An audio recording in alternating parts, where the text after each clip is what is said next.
Oh boy, man, we talking quarterbacks tonight. Black the quarterback, and I'm with the gang in here. What it do? What it do? Just win, baby.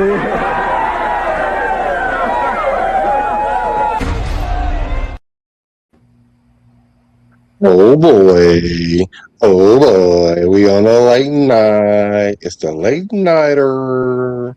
It's a late night edition. I guess this is the Bart show, but we got the gang on the Bart. We got Dirty Raider himself. Make sure y'all go to his channel. We multi-streaming there. Uh, Thank you for linking that because I overlooked that, Dirty. So good looking, brother. That's why it's important you have good teammates. And you can't forget Pizzle for Shizzle, you know? What's cracking, y'all? What's cracking? Saturday night. Yes, sir.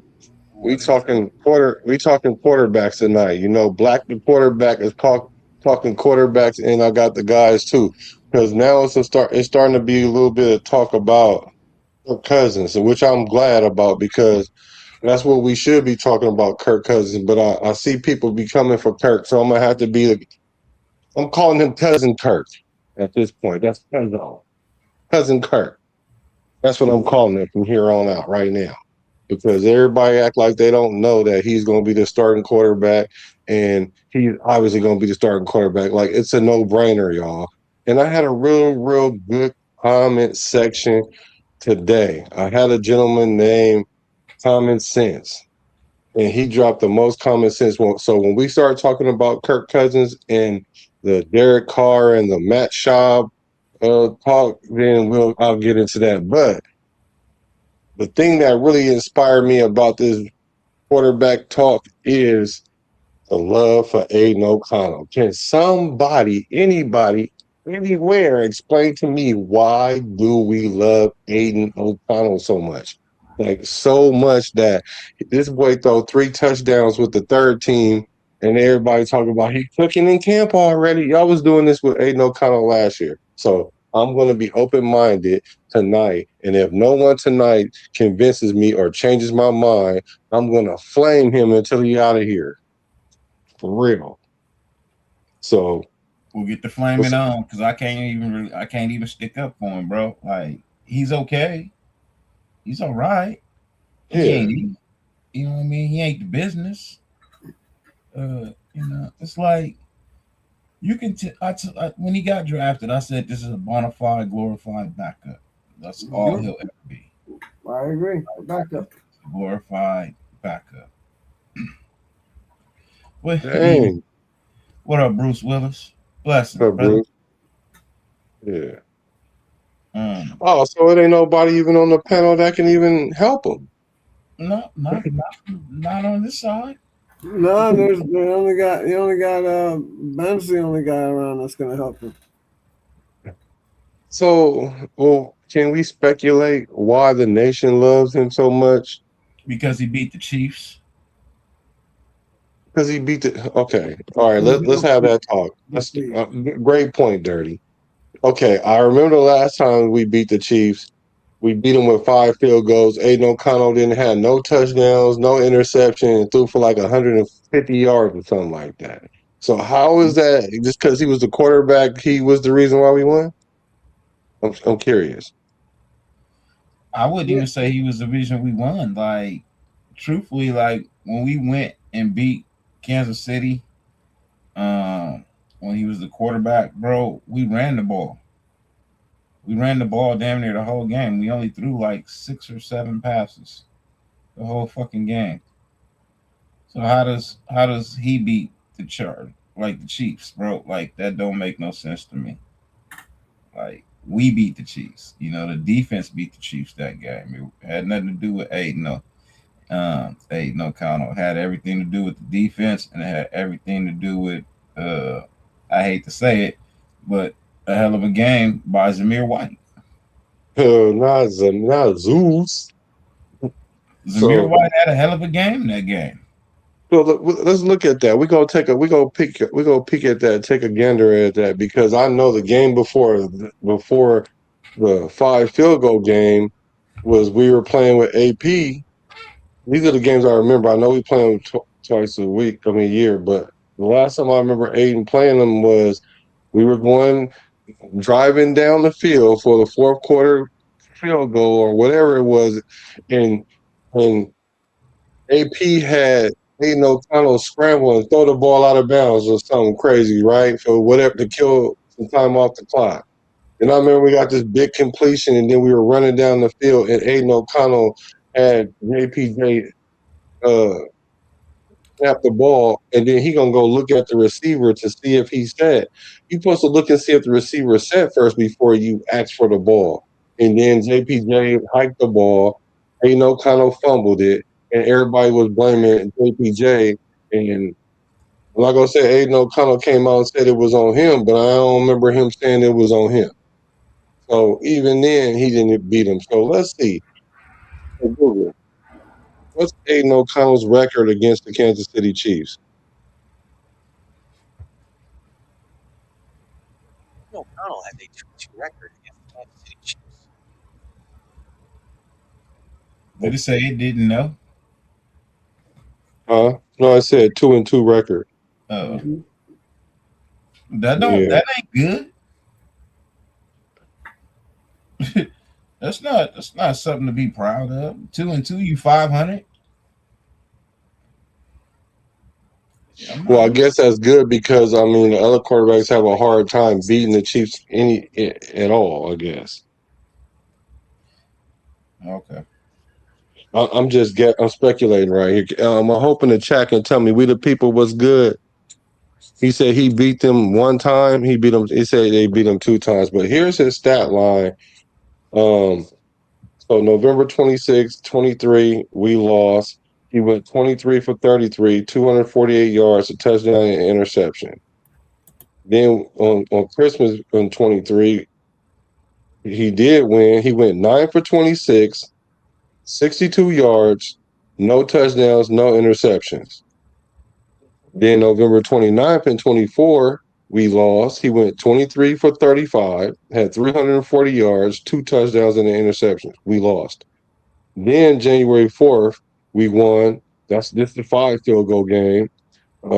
He went 10 for 22, 102 yards, 0 touchdowns, 0 interceptions. So the bad games he had, we won, right? We won. He had 100 yards, 10 for 22, or 9 for 26 for 62 yards. We won those games, but the games he had 250 yards and 340 yards, we lost.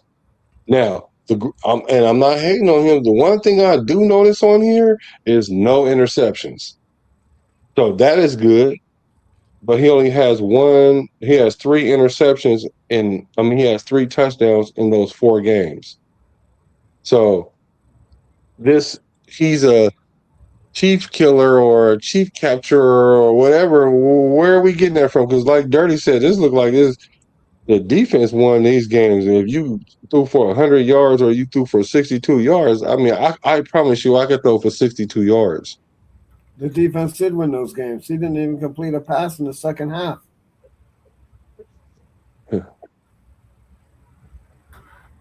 So it can't be because he beats the Chiefs. It's not. Because he ain't the reason why we beat the Chiefs. It's obvious. Because even when he played good, we lost. Well, good by his standards, anyway. Yeah, good by his standards, right. Right. These standards ain't good enough. True that. Yeah, you're right. We the people was a Christmas game. Yeah. I thought it was one time too, honestly, but when you throw for 62 yards and 102 yards, that's 164 yards combined. And his last game that he won was against the 3rd string Chiefs. So that's right. So I understand why the Raiders might keep him around because he's on contract and he's smart and he probably he's a bridge backup. Like he could back us up until the starter come back from injury type. And because if he's like, let's say if our starter went down and he had to come in and finish the season, he not even finishing the season. And like you said, 17 games. He's finally got to the point where he's played one full season, and we've had him all this time. He has a gang of experience already. Played in like 22 games. So what more do we need to see out of AOC? Can somebody help me? Anybody? Shit, I need to see a whole Anybody? lot more. I need to see a whole lot more. But I need to see some consistency. I need to see, you know what?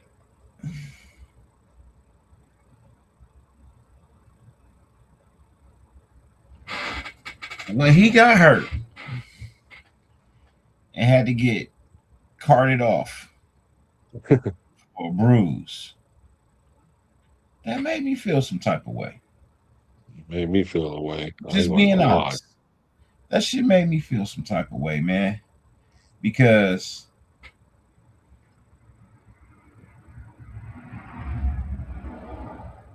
that there,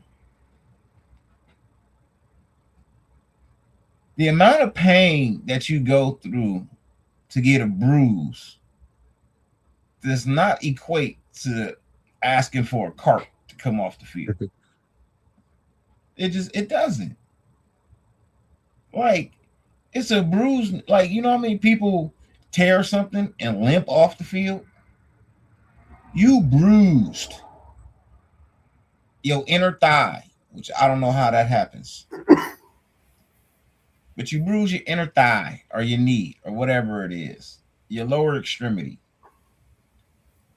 And you come back to play. And when you come back to play, you play in volleyball pads. That was odd. All the equipment they got in the world, and in that locker room, you chose volleyball pads. I think I remember him saying something about his wife. Hold on, let me see. Go ahead, my bad. Yeah, something like that, but still, like, I'm not sold on Aidan O'Connell. I would say if Fernando Mendoza is not ready and Kirk Cousins just gets to screwing up, I mean, he's a viable, like you said, a viable bridge quarterback. That's because he's always going to be a decent backup quarterback. He's never going to be anybody's bona fide, take you to the Super Bowl, get you in the playoffs starter. He's never going to be that. That's not going to happen. So, why we keep him around? Probably because he's cheap and under contract. That would be my best thought as to why we keep him around.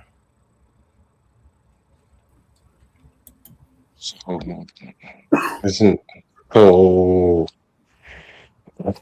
Yeah, I can't. He's not a scrambling quarterback. You know, he's definitely not a running quarterback. So, you know, he's basically a statue. And I mean, if you got a good offensive line, I guess he could probably work out for you, but you still got to be a little bit mobile. And he looks funny when he tries to run. So I don't know. I believe even with a good offensive line, I still don't think he's like a starter. No, well, I don't think he'd be a starter either. I mean, that's why, and I don't think we drafted him to be a starter. I think we forced him into a starting role, right? Because at the end of the season with AP, right? He came in and won some games, right? So, you know, at the end of the day, he's just like you said, he's just a bona fide backup, and that's all. You know, like that's all he's ever going to be. We Well, didn't. shouldn't we consider trading him or something though? Because he can't go to another team and be a backup, like a straight up backup, and then they'll mess around and find out how good he is when he plays, like multiple games. But he's good enough to get signed. Like, shouldn't we move on from Aidan O'Connell? Well, I don't think he's got any draft value. What are you going to get for him? I mean, if you can get Sure. something for Tyree, you can get something for AOC. If we get something for who? You can Tyree? get something for Tyree Wilson. You can get something for AOC. Yeah, well, Well, Tyree Tyree was was a the first number round. one. Was a number one. Was a number 7 pick or something though. Yeah, but Aidan O'Connell is a glorified backup. He is. Somebody needs a glorified backup. Yeah. Maybe once, like before the trade deadline. I Because wouldn't he's even be surprised if if he ended up with the Chargers being the backup. Charge. You know what? I could see that. I could see that because they don't rely on Herbert to be mobile. Nope. I could see that because in this offense, it's required for you to be mobile to some degree, at least to scramble or do the bootleg. You got to be able to bootleg with the moving pocket, and you can't do that all game long for a quarterback that need help because he can't matriculate the pocket. Now he's good when he's standing in the pocket, but if there's some people in the pocket, I remember that boy was in the middle of the pocket and he threw that thing out of bounds from the middle of the pocket. Mm-hmm. You want to talk about a scared quarterback? That's a scared quarterback. That's a scared quarterback, right? Y'all talking about a scared quarterback. That boy was in the middle of the pocket. He slung that thing right out of. He throws it like he throws the football like it's a fastball, like it's a baseball. That's the other thing I don't like about him. He don't have any touch. His technique is all wrong. It wasn't a comparison, J-Dog.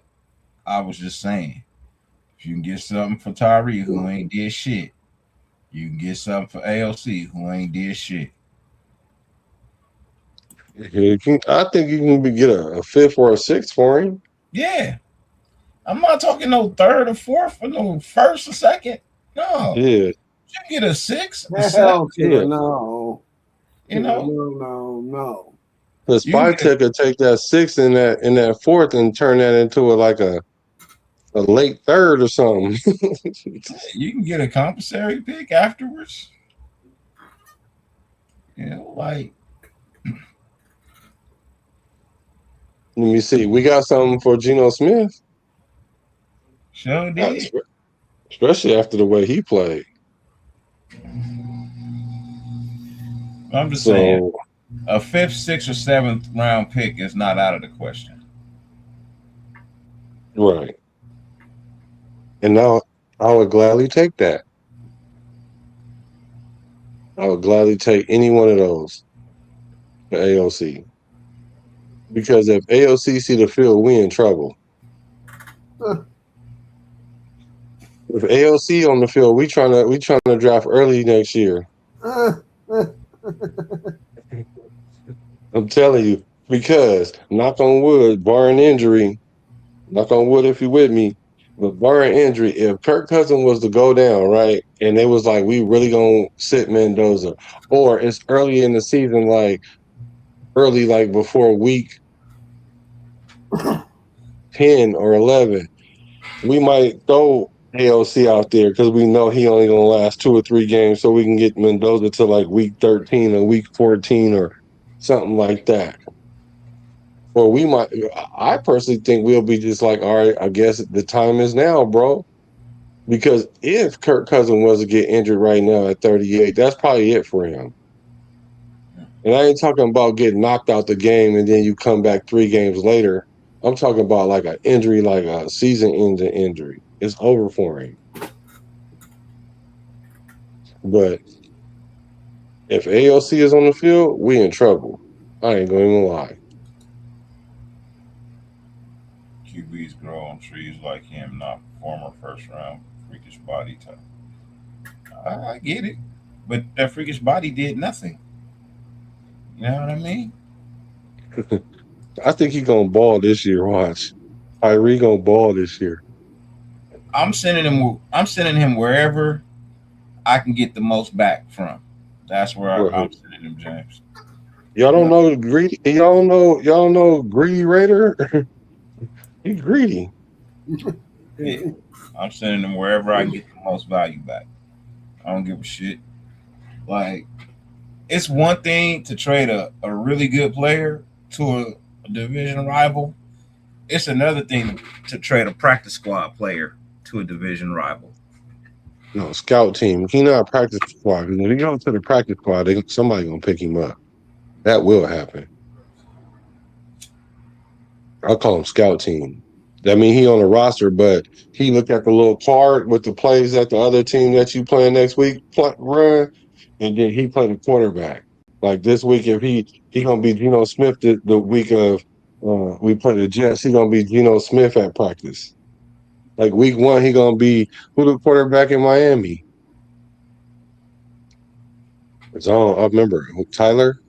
Who's the quarterback in Miami this year? No, I don't know. But whoever it is, that's who he gonna be in practice. He get to play Patrick Mahomes a couple times a year. He get to be Justin Herbert. He can even be Bo Nix sometimes. But starting quarterback for the Las Vegas Raiders is not it. So I'm sorry. He said Tyree was practice squad level. Man, if Tyree would have hit the practice squad, you know how fast they'd have picked him up? Quickly. Said ALC can't make something happen if the pocket's collapsing or not clean. Even if he senses pressure, it's a problem. Factual. We was just talking about how he threw the ball out of bounds out the middle of the field. He threw it straight out of bounds too. And he's scared. DC had a break and played better. Like DC was trying to play the following week. Yeah, we pretty much debunked that scared theory last night, I think, in my opinion. I thought so. In my opinion, I think that theory is debunked. So every time I hear anybody say anything about that, I'm be like, well, I don't know, because no, actually, it wasn't we debunked that. You debunked that. I was fighting it, but I was reeling it in, but you clubbed it at the bank and dragged it in because once you started talking about how many runs he was having, yeah, that following year he had less runs because he came off the injury. But the year after that it was more than that. And then the year after that, he was running more than he was before he got injured. And then he was consistently kind of running. Yep. And he was throwing for 4,000 yards still. So I don't know what the scared thing is. If he was scared, what is throwing the ball out of bounds from the middle of the field? That's scared. Because you still gonna get hit. It don't matter. You in the pocket. Yeah.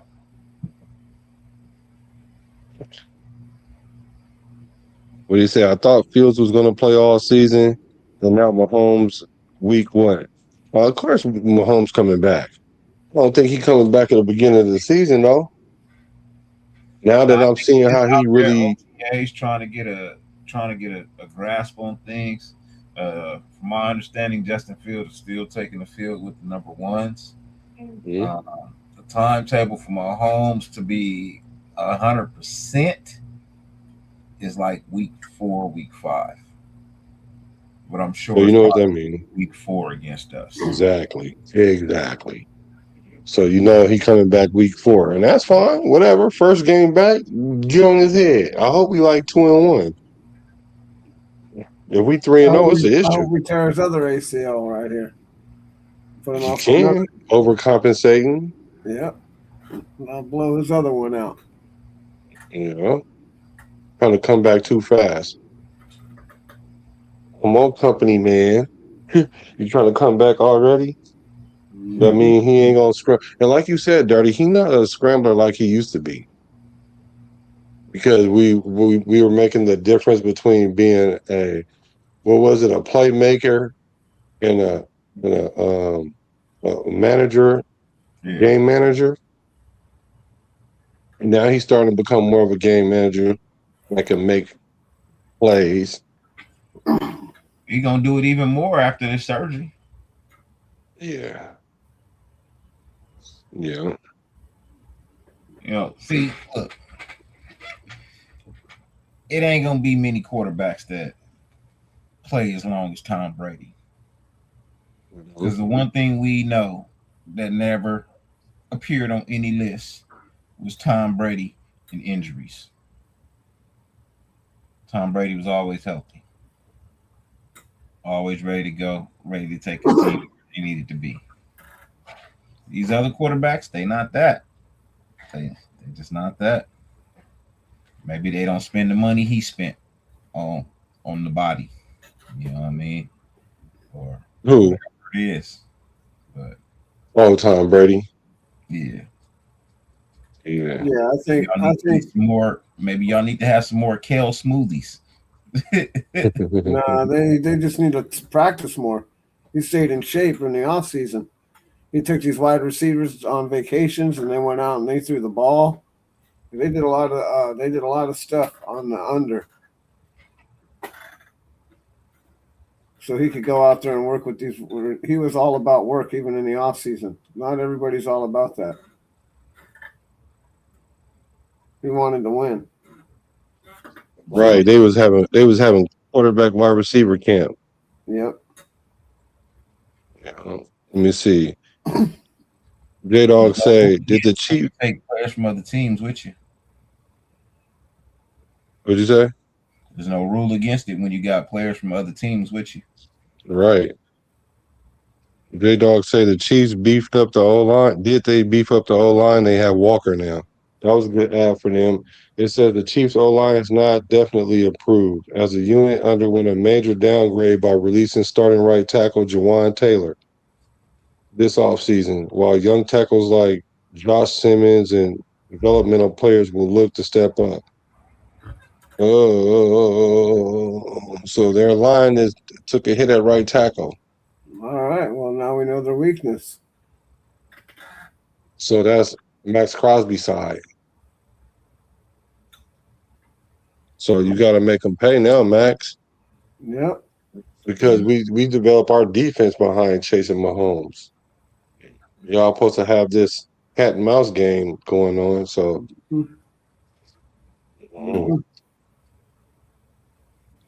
So I'm not seeing nothing in the chat about AOC. You guys didn't help his argument any. I know what Ben gonna say. He gonna say he beat the Chiefs, but he ain't never beat the Chiefs. Actually, not throwing for 160 yards between two games. So going 9 for 20 and whatever it was terrible. Like the boy had 67 yards in one game and 102 in another. Like what? That's embarrassing as an NFL quarterback. That's embarrassing as a Pop Warner. Maybe not Pop Warner. Let me not go that far. But you better throw for 100 more than 102 yards in high school. Well, that was like Rex Grossman's 33-yard season. Not Rex Grossman. That's better than Derek Carr, right? Oh, you know, hey. Rex Grossman. Some people be on that good. Nah, that's beyond good. That's laced with fan. There's something else going on in it. We 30 minutes in, man. Let's get a people a commercial, man. Let's get a gosh. Go ahead. Get a people a commercial, bro. You couldn't wait till the clock struck 30.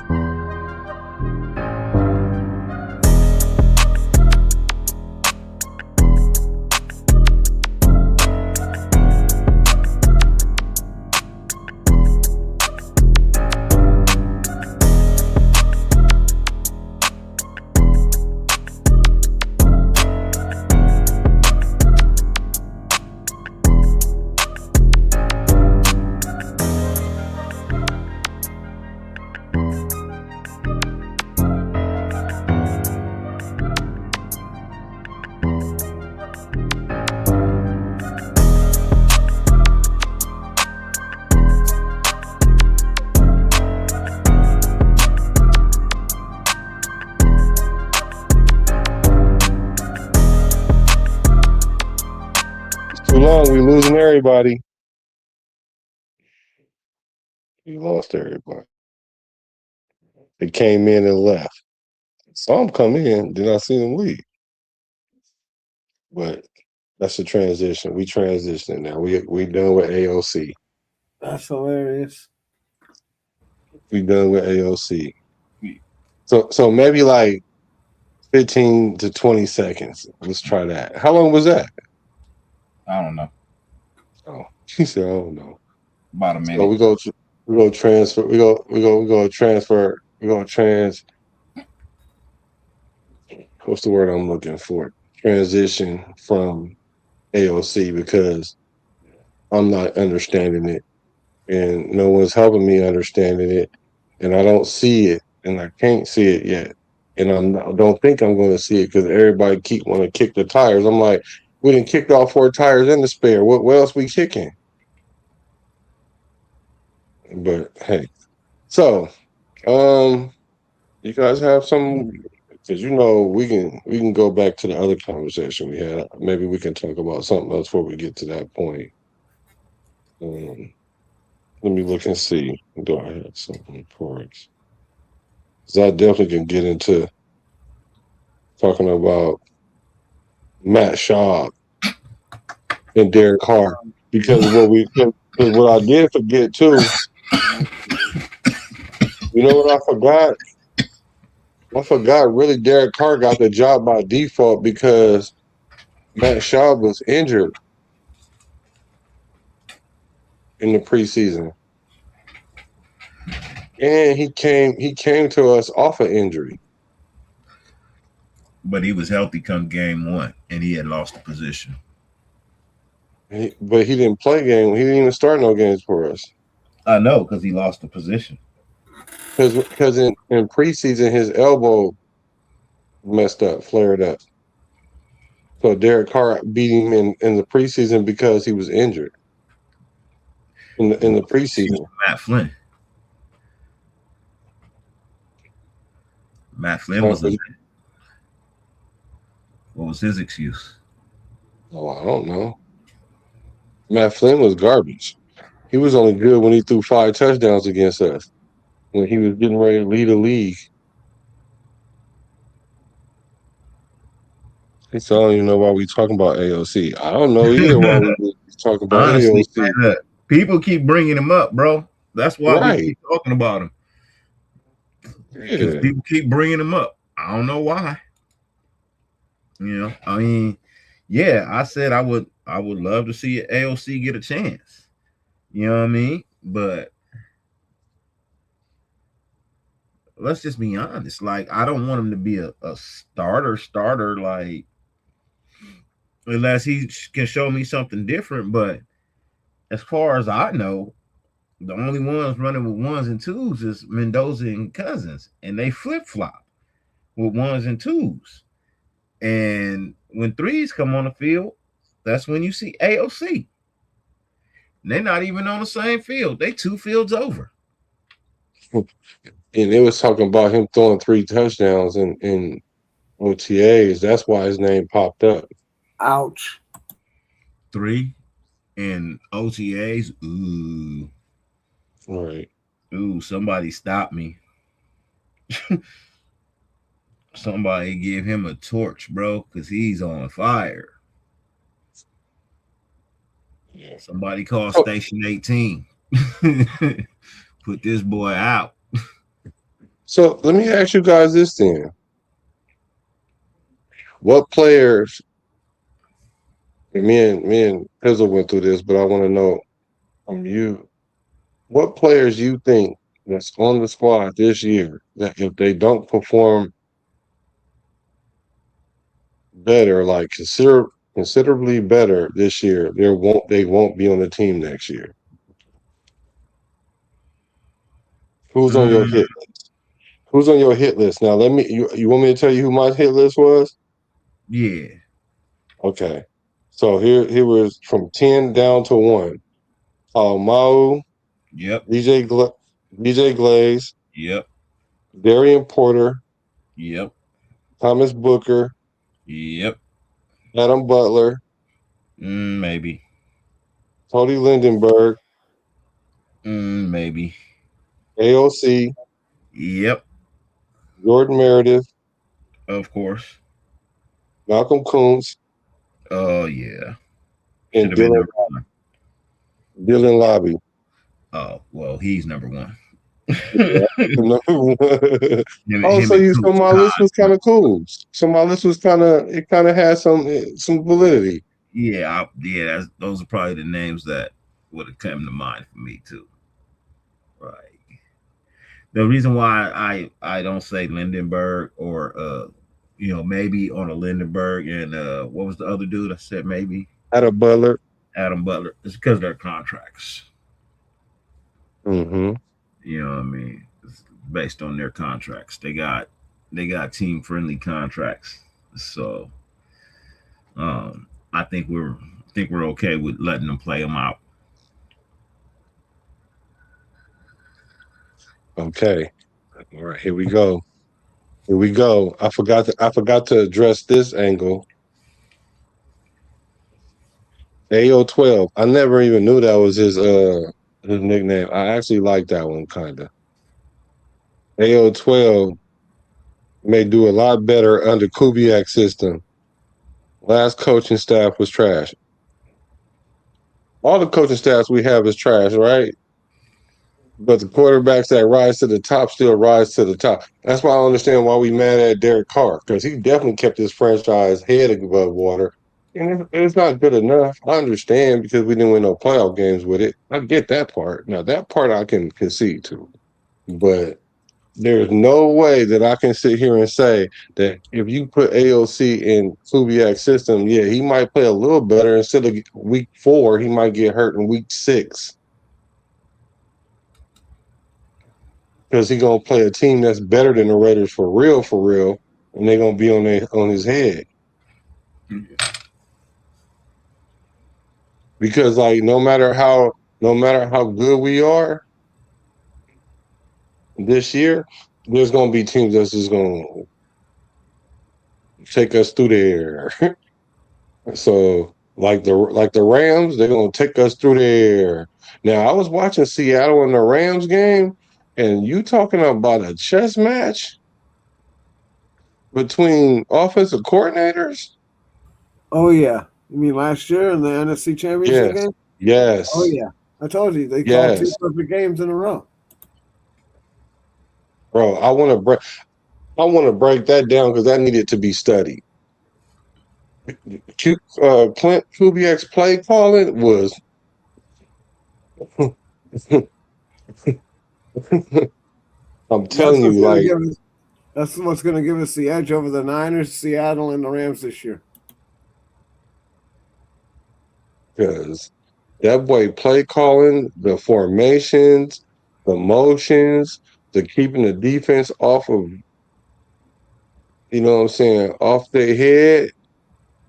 Both teams was doing it. And the funny thing about it is, this is what the crazy thing I peeped was, and this is why it's important that you have a good defense so your quarterback can shine, right? So the Rams had the opportunity to set the tone, but the defense stopped them. So then what ends up happening is Seattle get the ball and they didn't get stopped. So now they got the momentum of the game. So now instead of the Seahawks trying to catch the Rams is now calling plays like they threw a bomb, like it was a 3rd and 5. They ran the ball, threw like a short pass, whatever. It was like 3rd and 5, and they dialed it up and threw a bomb on them. What you think? What you think the Rams did next series? Similar play calling. They threw a bomb to Puka. It wasn't as far, but they did the same thing. So they started playing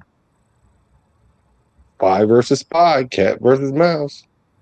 Like it was incredible. So with that being said, though, they have formations that we've probably never seen in Oakland or Las Vegas or LA. So our offense is going to be on a different level this year for sure. For sure. And I'm confident of that because even with the line that we have, Kubiak has had worse lines, and he's made them bubble.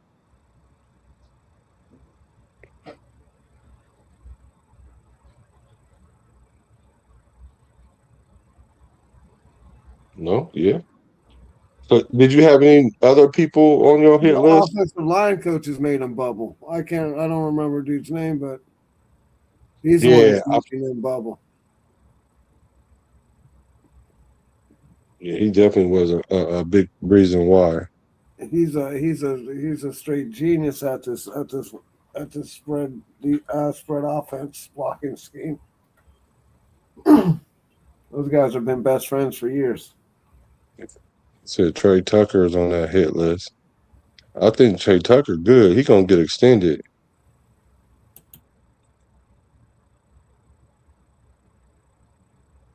Ooh, good question. Justice for 12. If the game becomes a shootout, which QB do AOC beat, if any?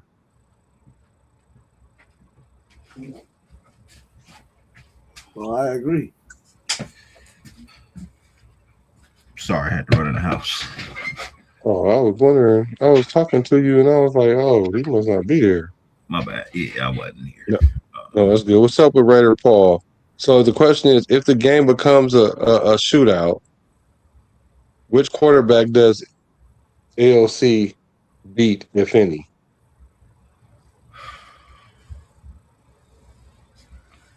I couldn't even tell you. Huh. What up, Raider Paul? Like B Whatever, Paul. in a shootout? In a shootout.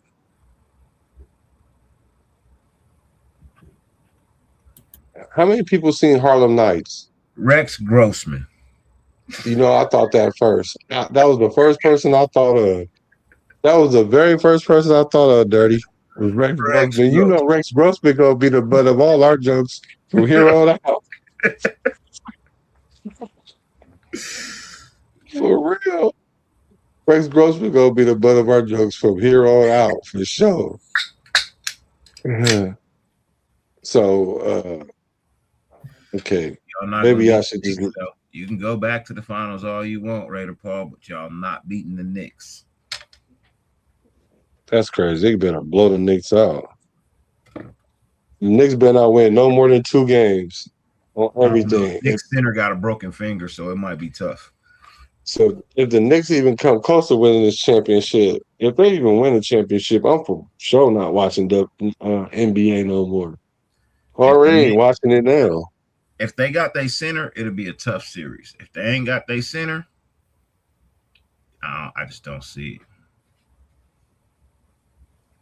Who's I never stopping said Wendy, y'all bro? wasn't beating OKC. I don't give a shit about the Thunder. If I root for anybody aside from my Clippers, it would have probably been Anthony Edwards in the Minnesota Timberwolves.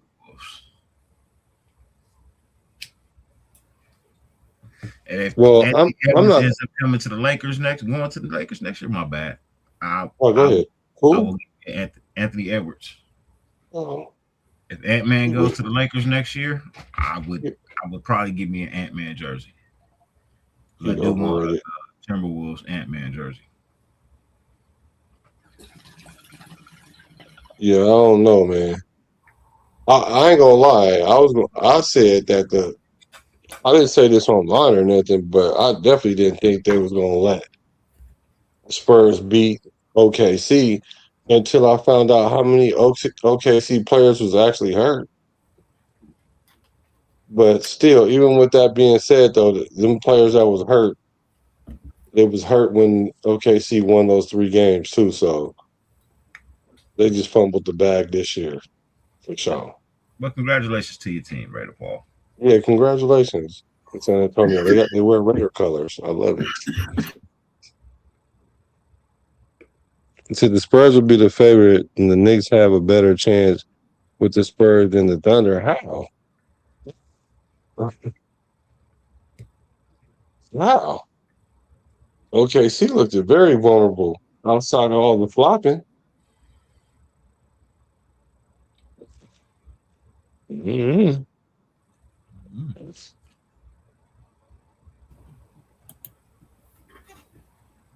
Let's see.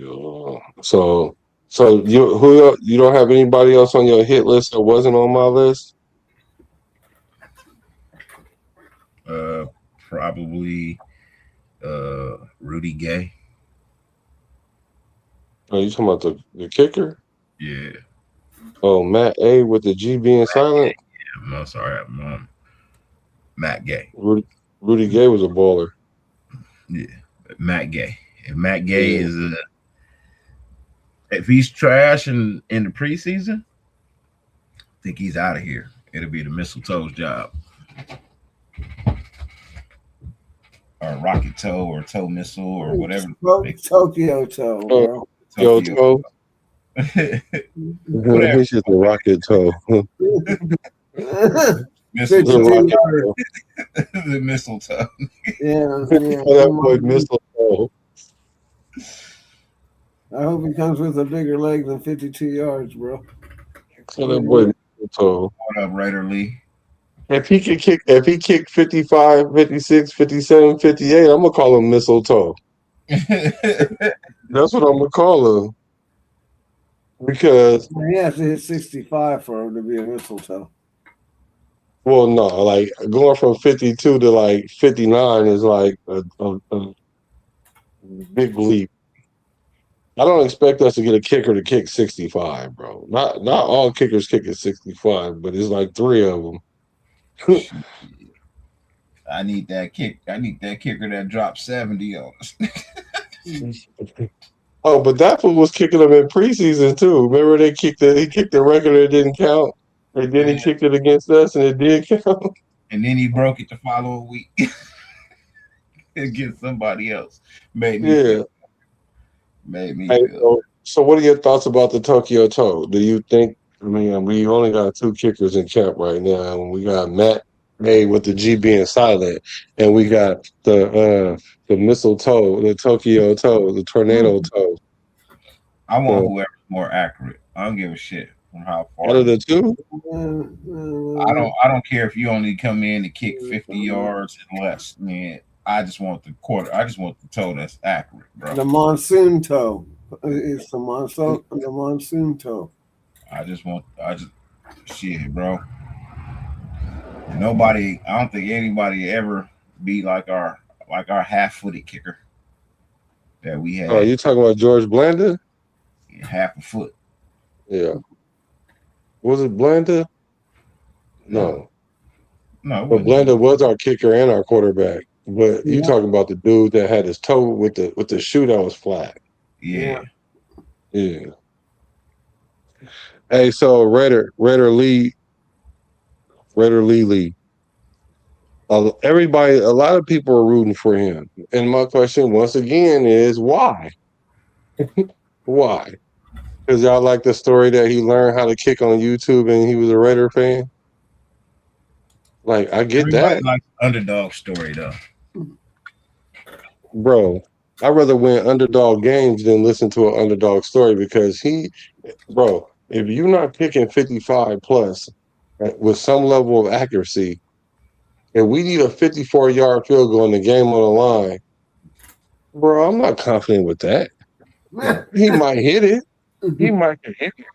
But then the next time we're in that situation, he probably going to miss it. And then after that, he's probably going to miss it. Yeah. And then, I don't know. So what are we going to do about this kicking situation? Well, I guess like you said. Well, I mean the Raiders. No, I know, but I don't think they're going to do nothing. Well, maybe not. So as long as career field goal is 52 yards. Right. In Hawaii or something at home. That's woo. Yeah. That's some pretty dense air. It's humid over there. But my thing is this: what happened when you kicking in the elements? Yeah. I mean, he made 25 straight. He made 25 straight to open the season. It's a record. 25 straight. Mm-hmm. It was what? From 47, 48, 49, 45, 51, 48, 42. You better be accurate at that, especially in the NFL. The thing about Janikowski, he might miss a 42-yarder, right? And then gonna come back and kick a 59-yarder. But I know That's we the can't reason get why. longer than 52. Ooh, they both is the same kicker. Well, if that's the case, I'm gonna go with the Tokyo Toad too. Then, if that's the case, if they both kicking 52-yarders, yeah. Whoever on the coaching staff needs to be fired.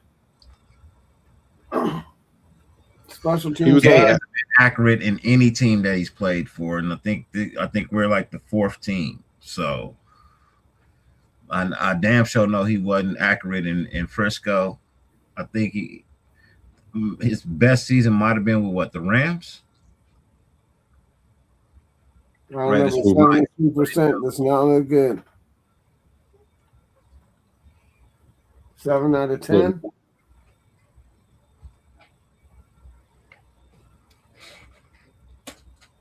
Yeah, We should look up his stats. What's up with it, Raiders for Life?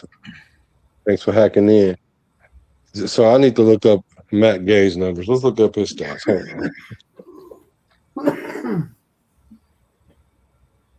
While you do that, I'm gonna go into another commercial break. 17 seconds. Bro, I promise you, if we lose, go ahead.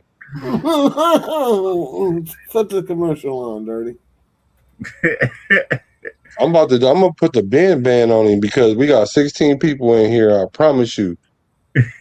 17 seconds. Let's go. Hey, if your girl in the room, put your phone down. Change the channel for 17 seconds. Hit it.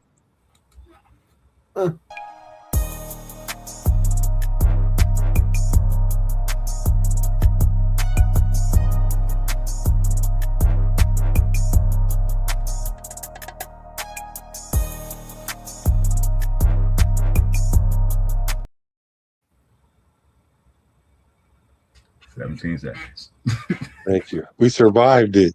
We survived it, y'all. Hit the like button because we survived, y'all. Okay, here we go. Through 7 NFL seasons, place kicker Matt A with the G being silent has converted 182 of 216 field goals. That's 84.3%. And 232 of 240 extra points, which is 96%. His career-long field goal is 58 yards. Oh yeah, hold up. Wait a minute. I gotta go look at his stats for real now. You know, sometimes AI be lying. Because you just said 52 yards and they said 58 is his longest. His longest is 56, it say right here on ESPN. Raider Lee. That's a great 17 seconds. That's a great 17 seconds. So last year, who did he play with last year? The Niners? Last year he went 17 for 23, went 4 for 4 from 20 to 29, from 30 to 39, he went 3 for 4. From 40 to 49, he went 6 for 6. For 50 plus, he went 4 for 9. See, that's scary. The longest being 56. All his longest in his career was 58. But 4 for 9 is not good. That means he made 5. He missed 5 out of 9. But his longest is 58 though. So we know he kind of got the leg to do it. So basically, this is what it's going to boil down to. If the Tokyo Toe can beat him out in camp, then we're going to have an international player on our team. Go ahead, read that. Tokyo Toe makes goes in the preseason and makes roster groups. It's going to get crazy for us, like Otani for the Dodgers, except and accept or expect. Couldn't expect see it. an Yeah, international game for us in for Japan. us in Japan. When do we go to Japan? The NFL is scheduled to go to Japan in 2028. Rosetown was good. What up, Rose? He said he came in on the right time. Don't feed the animals. You don't see the sign? It say don't feed the animals.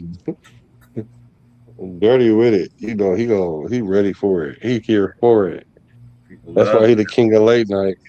people love the 17 seconds. I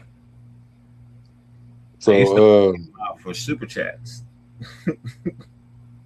so for 50 so like you said though, he missed 5 out of 9. He might have had a bad. Yeah, let's look at his career though. Let me look at his career. Hit from 50 plus. Let me see. You went 5 for 8, 1 for 1, 4 for 5, 7 for 9, 8 for 13, 3 for 9, 4 for 9. That's a good way to get kicked off a team. 0 to 0. So Lately, overall, he's 32 for 54 from 50 plus.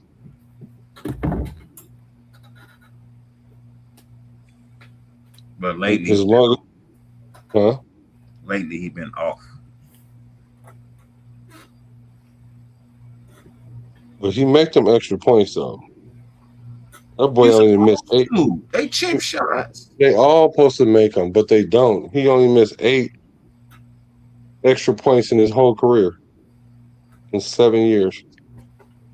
Yeah, but you ain't supposed to miss That's that. great. Yeah, but I'm telling you, kickers miss extra points. Not at a I know. high clip, but A but lot more than they used to. I remember when that used to be on the 20. I think the biggest well, problem. I think the biggest The problem extra is he points. misses. He misses when pressure is on. You know what I mean? When the kick is needed, he misses. He can't handle the pressure. That's his problem. His pipes burst every time the pressure build up. His pipes burst. That could be an issue. You know, it's gonna come down to whoever's more accurate, who's got the nerves of steel. You know what I mean? Like, and unfortunately, not really gonna be able to find that out until game time comes. You know what I mean? You could practice that all day long, but it ain't the same as when a game is on the line and emotions is running high and people are in the stands clapping for you, and you know that if you make this, the crowd gonna erupt. If you miss, they gonna erupt, but not the way you want them to. So you can't simulate that.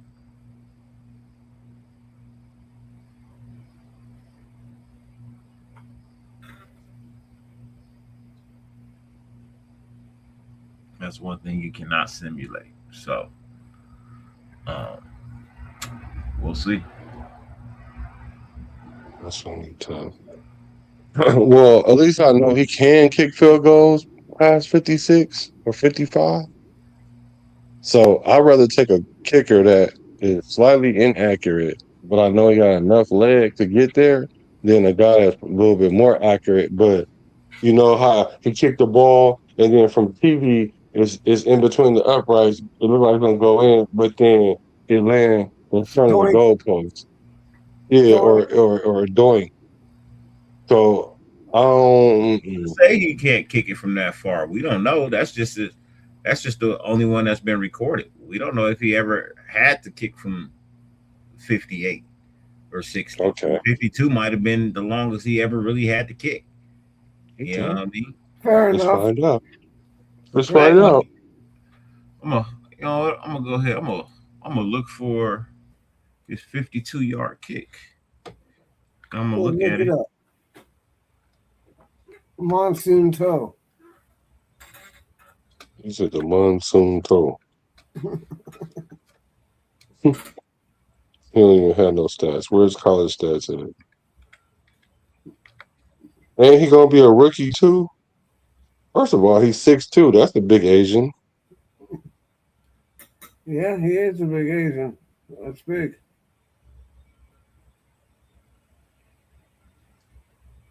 You need to learn how to kick more than 52 yards, bro. But hold on, let's see. Because he went 12 for 16 with extra points. His junior season, his senior season, he went 27 for 29 extra points. Should he miss Oh an no, extra them was point? field goals. I'm sorry. He hasn't missed it. His extra points. I don't know extra actually.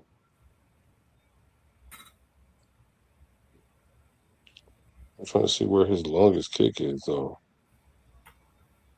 Well, I'm looking at him kicking practice from the 47-yard line, and he still got 6 to 7 yards to go when it passed the fucking field goal. 47. Let me see, bro. Pull it up, bro. I'm gonna pull it up right now. All I right, just want let's to see make this. sure. I just want to make sure. I'm bringing it in. Don't worry. When I get something, I got something. I don't. Can you really work on leg strength? I mean, you can get stronger. I could see that. But then what happens is that they lose a little accuracy with that. It said, "Give me the accurate kicker." We can always work on that leg strength. Put Jay Gruden on the. Let's check out this. This is Chris Slayer, kicking.com. Look, sailor kicking or whatever. Oh yeah, this don't count. I understand, but I'm just saying he got the foot. Yeah, okay. Okay, hold on. What a ball at 45. So that's 55 yards 55 right off the 55. You know what, Justice for 12, you might be right if he get a little stronger. And this is 2023. This is 3 years ago.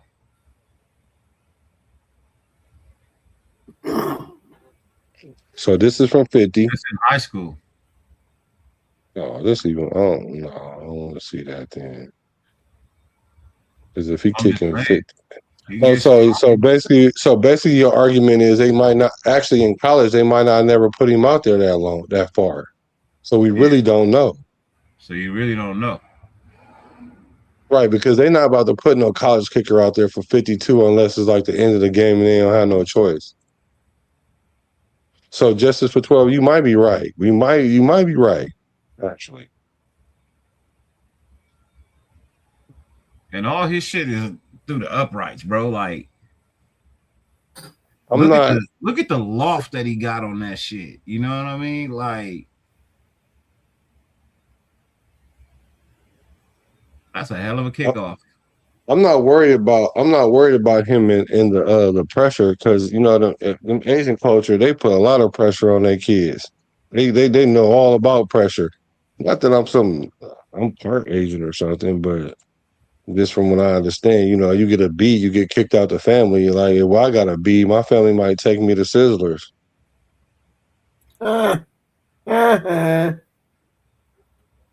Ooh, did that barely go through? How far was that?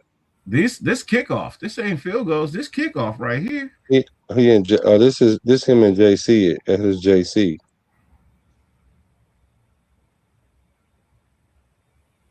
Oh, we can punt too? Oh, you punt too? Oh, you punt too? So you find out you punt too. Okay. That's from the 50 to the end zone. Okay. You find out you punt too.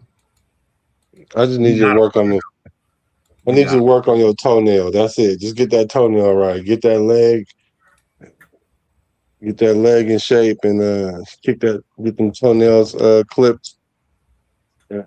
What I do like though is like you said, his kicks is like straight. You know, they're not drawing or fading. And being that he learned it on YouTube, he probably like technically sound for sure, huh? It looks like he's technically sound. Yeah, he looks like it. He looks like he's a big, tall kicker too. So I'm going to postpone my judgment on him and wait till we see him in camp then. Because if he can kick 54 like consistently, like really, really good, then I could make, some passes for him to, you know, not kick at 58, 59, 57. Because his adrenaline might get him there in the game. Yeah. So yeah, I'm gonna go with that. I think I like him a little bit better, but not enough yet. I gotta see him perform, but I'm not as skeptical. Let me say that. Yeah. I'm not as skeptical. So, because now I think about it, in college, he probably wasn't even asked to kick nothing past 52. So actually making a 52 in college is pretty good. So yeah, actually. So let me postpone my judgment when it comes to the Tokyo Toe. The tsunami toe. What'd you call him, Pizzle? Monsoon. The monsoon toe. The mistletoe. Yeah. Out here blowing kisses. Blowing kisses in the wind. Waiting, waiting, waiting. Waiting for you. Right on, guys. I'm going to cut out. Yeah. All right, brother. All right, Brody. I'll talk to you guys tomorrow night or see you soon. Have a good evening. Yep. You already know. Later, brothers. Let me see. What time is it there? 11? Oh, yeah. I know what you want. All right. Peace. Meow. Meow. You got that text.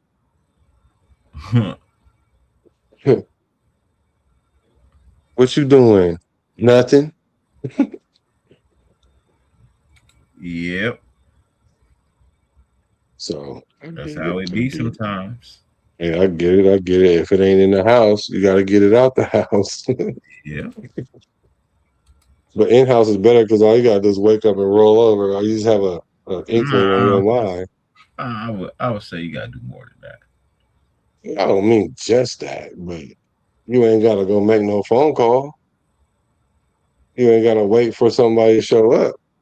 You can roll over and get do your Dougie and go right back to sleep.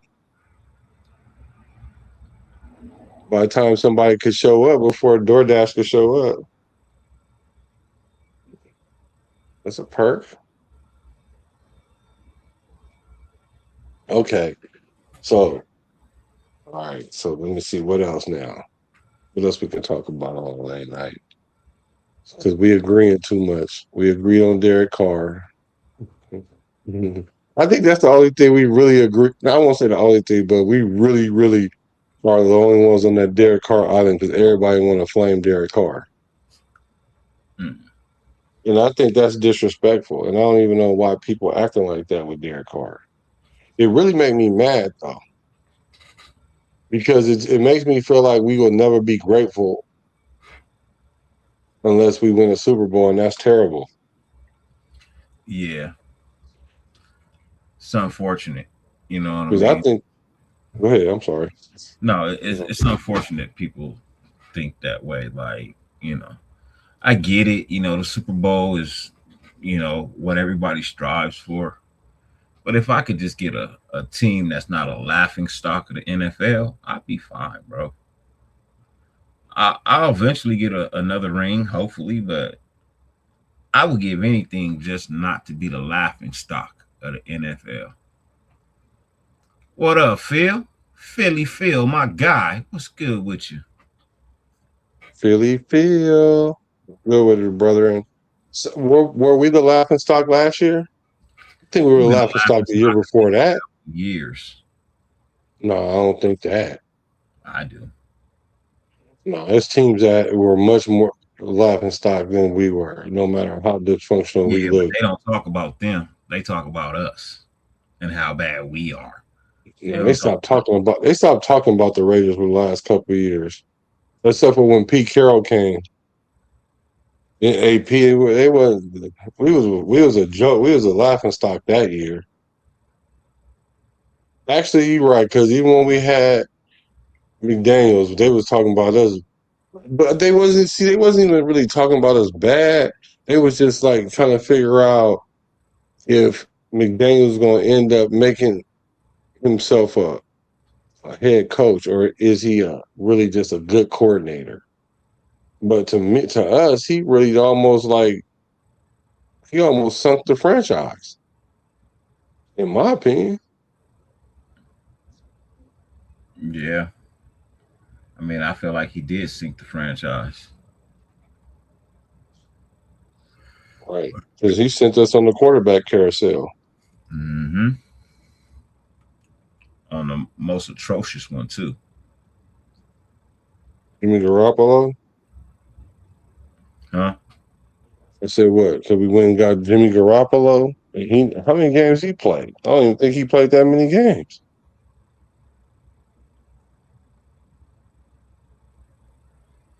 Jimmy G? Yeah, Garoppolo. You like Garoppolo? Hell nah. Never wanted Jimmy G here. Oh. Mendoza I knew. forced the Raiders to rethink QB1. Okay. Who said that? Yeah.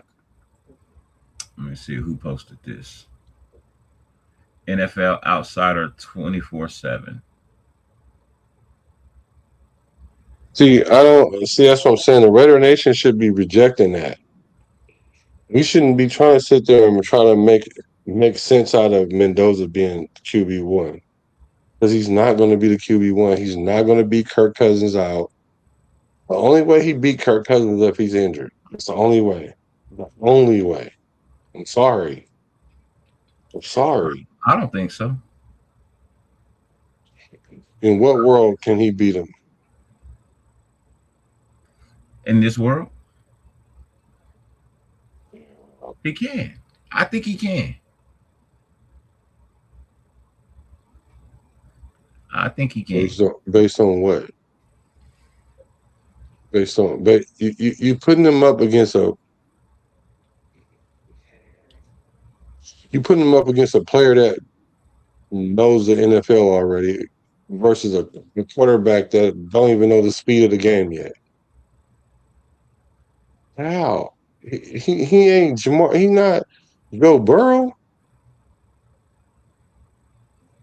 Like, I could see if he was Joe Burrow.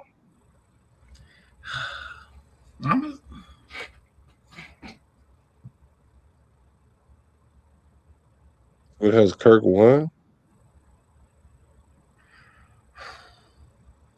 He did what Joe Burrow did. Well, that's Kirk won. But win a playoff game. Well, like I said, Gang threw for 4,000 yards 7 times, and he consistently in that range. The only thing that could stop him from losing his job is him getting injured. I'm telling you, that's it. Clint Kubiak went and got this guy, knowing that we had the number 1 pick and knowing we was going to get Mendoza, and they went and got Kirk Cousins for a reason. So that way, this first year don't look bad with a new quarterback that don't know the system, don't know the speed of the game, don't know the ups and downs and the lefts and rights of the offense yet. But you can go get a quarterback that you know play at that level, that performs at that level at a high level. The only thing you hope he don't hit is a wall in his age, and you'll see that coming. So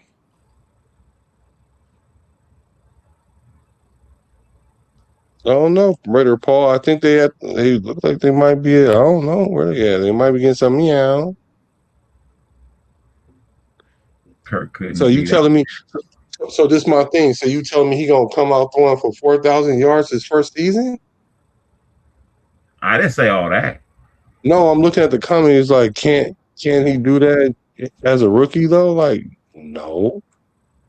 I get he won a Heisman and a Natty. I get that. Yeah. I was the biggest. I was one of the bigger proponents of Mendoza, before everybody drank the Kool-Aid. I don't know what Kool-Aid they drank, but I promise you, everybody was crying about him being a game manager. Talk about he ain't really that good. He ain't worth the number one. We need to draft back. The only person that still say that is Dirty. So I could respect him because he's standing on that still. He It would like, have but been whoever our nice. quarterback, I'm gonna support. Yeah, but he's the quarterback now, so I gotta rock with him. But it would have been nice. Stop saying he could beat out Penix. Of course he beat out Penix. So let's look up Penix numbers. Penix couldn't even stay healthy all year. Matter of fact, Penix is lost right now. Penix is in trouble. Let me get his numbers for you, though.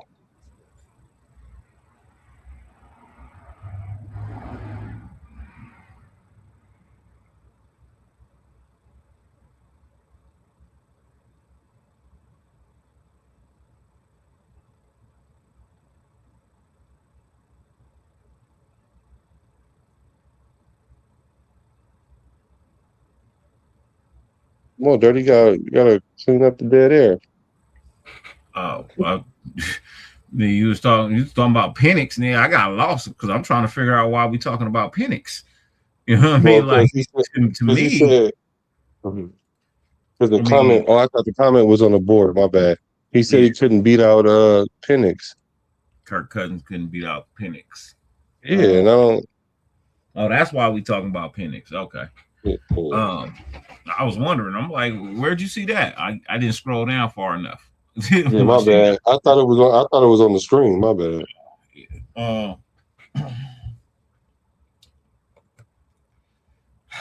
Come on, bro. Come on, gang.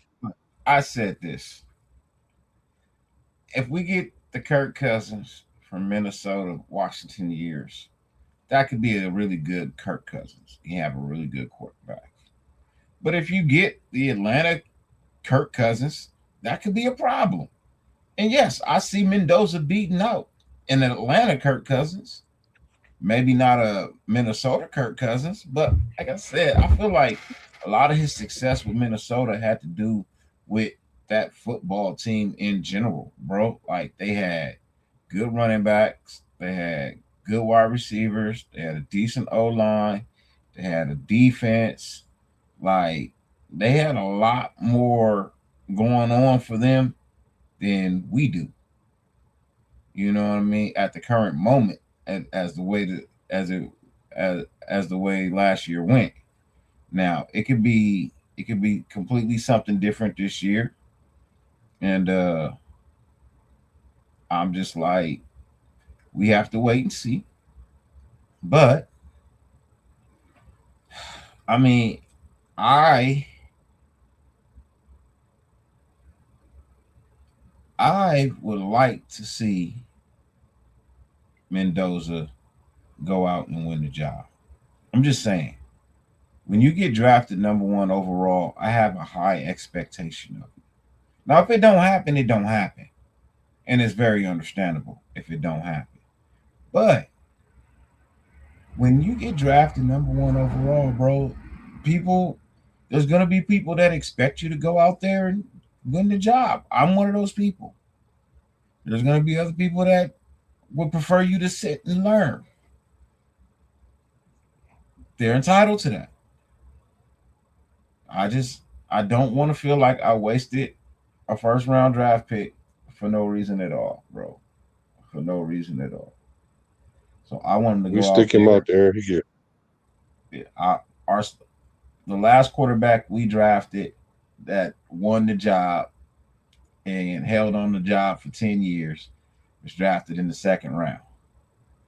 So I would expect my first round number one overall to have the same performance, if not better. Situations are different. I understand that. Derek Carr got that job by defense. I don't think they are Black. Rebuild offensive line 2014, rebuild line 2026. No real wide receiver room in 2014, no real wide receiver room in 2026. Defense Matt wasn't Schaub. that good. Defense still isn't that good until we see them play. So, But you're comparing everything, but the important thing is the quarterback play itself. well, everybody keeps Matt saying Matt Mendoza's Matt Carr. Matt Schaub literally was injured in the preseason. He was injured. So he's gonna get beat out by Derek Carr if you're injured in the preseason. Like, and he was injured the year before that, and then the year after that, he started 3 games in 7 years. After that, 7 years. That's a career for some players. The average time in the NFL is like 4 years. He literally kept a job based on his name and did not play nowhere. Matter of fact, Kirk Cousins had a better career from the age of 31 to the age that he is right now, including his Atlanta years, than Matt Schaub had his whole career. And I'm talking about post 30, bro. Kirk Cousins is him, bro. Matter of fact, if we didn't have the number one pick and we had just Kirk Cousins and AOC, I would be confident that we would play good this year. I would be like, we need a better backup than AOC, though, in the event that Kirk Cousins do get hurt because he is 38. Yeah, I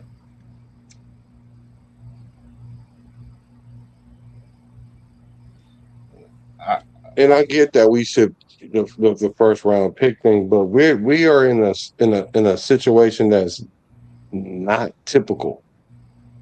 We did the smart thing and went and got a veteran, competent quarterback that we know could play from day one. We know Kirk Cousins can play from day one. We know that. We know he can also play a full season. We don't know if Mendoza can play a full season. I'll assume that he can, though. But we don't know what we we don't. want him He, to. yeah, yeah. Let's read the comments. Let's see. Kirk coming off an Achilles injury. And he played last year though. After that, and how many games in a row did he win? How many teams did he stop from going to the playoffs too? Because I'm sure he won like about his last 4 games in Atlanta. He probably got more wins than Penix. I'm pretty sure of that too. Penix rookie season, he went 61 for 105, 58%. That's not good. 775 yards, 3 touchdowns, 3 interceptions. He appeared in 5 games, making 3 starts. See, they was messing with Kirk Cousins, trying to mess around. Well, okay, Kirk Cousins, he got hurt his rookie year, so he came in and played the last 5 games and he played 5 games and started 3 and threw for 58%. And then his second year, he started 9 games because they was like, oh, maybe we got something. I don't know why they thought that. And then he got hurt. So the first year that he started after a training camp, he get hurt. He can't even finish the full season. So he had 166 yards, 166 attempts. No, I'm sorry. 166 completions on 276 attempts. That's 60%. He had 1,982 yards, 9 touchdowns, and 3 picks. Okay. That's 3-1, right? That's that ratio we talking about. So that's cool. That's cute. But he didn't finish the season. And then Kirk Cousins came in the last 6 games. I think he lost 2 of them and then won 4 of them. Let me check.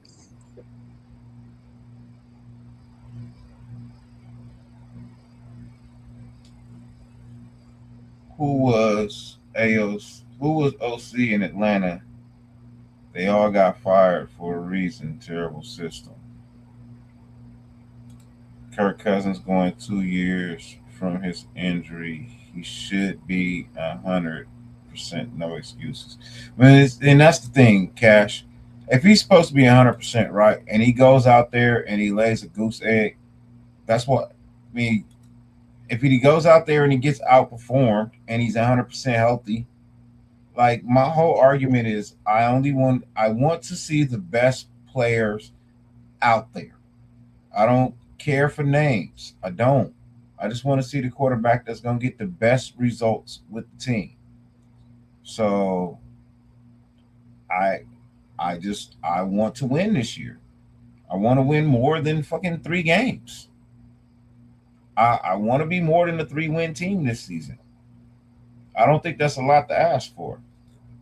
So Hey Google, what was Michael Penix's record last year? Kirk Cousins went 5-3. By the way.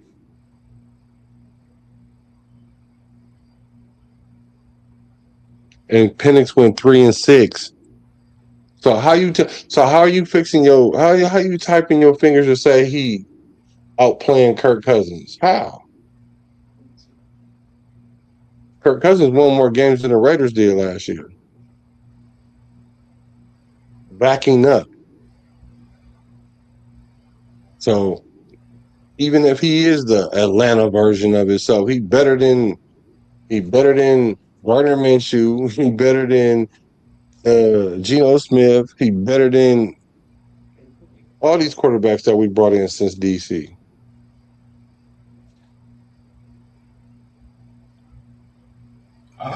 I don't know if he like better than DC. No, better than everybody else. I Yeah. said since DC. I didn't want to argue that, but I'm saying since DC. Come on, bro. It's not even close, bro. It's not close. He's not on his. Mendoza is learning from Kirk Cousins, bruh. That's his OG. He is not gonna be able to take the little pebble out of his hand unless he get injured, bro. I cannot 100% agree with that, Brody. Like I get it. That's your opinion. You're entitled to that. I just me myself, bro. I just don't see that, bro. I feel like if he goes out there and he's the better quarterback and he performs better, then he should get the job, bro. I don't care what Kirk Cousins did in the past. That's the past. You ain't doing it now. If you Okay, can't do so it now, then what's the point? okay, but why don't you use that same measuring stick for Mendoza? You don't know what he gonna do. He ain't never played a down in the NFL. I don't. But I And said so and if he so goes and so out then there, and so then you're saying that this guy that never played a down in the NFL has a good chance of beating a guy that's played 14 plus years in the NFL at a high level. that's the whole argument. That is literally the whole argument right there. Is that if a rookie comes in and he plays better and he's doing better than the vet, then the rookie should start. I don't have That's to come true. up. I don't have to come up with the same excuse for Mendoza. That is the whole thing, right? That's the whole argument right there. Like if the Okay. rookie comes in and he's better and he's proven that he's better, then he should get the job. Now, So what's more likely if to he comes happen? out and he lays a goose egg and he's trash and he needs time, then What's, he then what's he needs time. So what's more likely to happen? Kirk Cousins being a good quarterback in the NFL or Mendoza becoming a bust? What's more likely to happen? That's not even fair. Because no matter what Because I if we say, put because if we put Mendoza out there week one, right, and he lose 4 straight games and he get rattled and shook or whatever, first of all, that's gonna mess up his whole trajectory of his career, for one. And two, if he, for whatever reason, happen to get back in the game and he still can't win, then we're going to be looking for a quarterback again. I promise you. But that's not going to happen because Clint Kubiak already told us that he's not putting him in. So that's why when you say you don't know, I do know because the coach told us. He told us he's not going to play him before we even drafted him.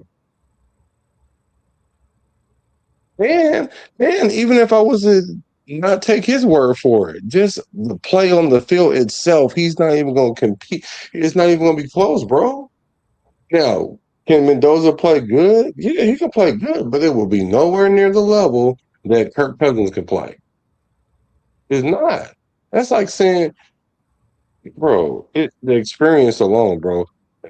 The only thing that I could be wrong about is if Kirk Cousins, for some reason, ages overnight.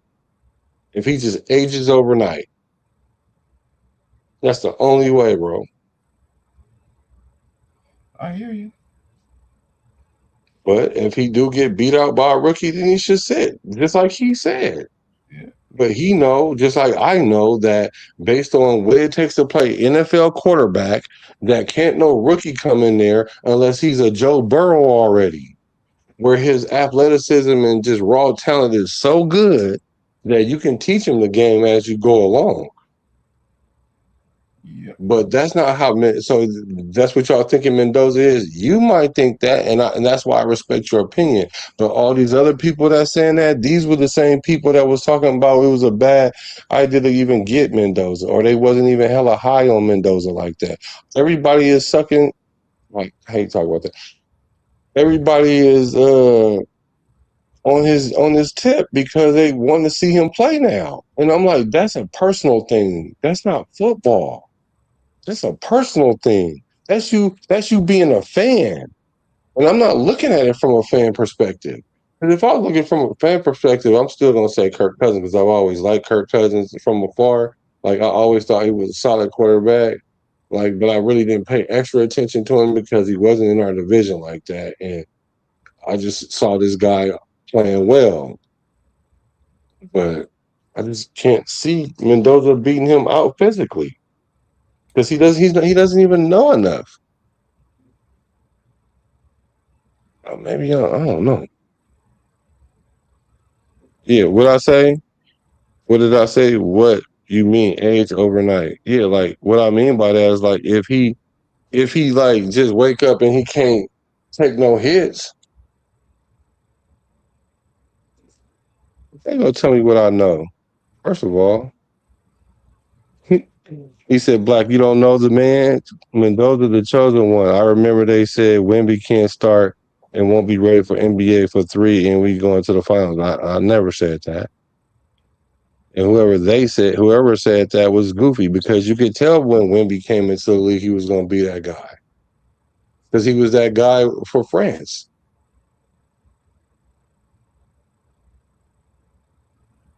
So,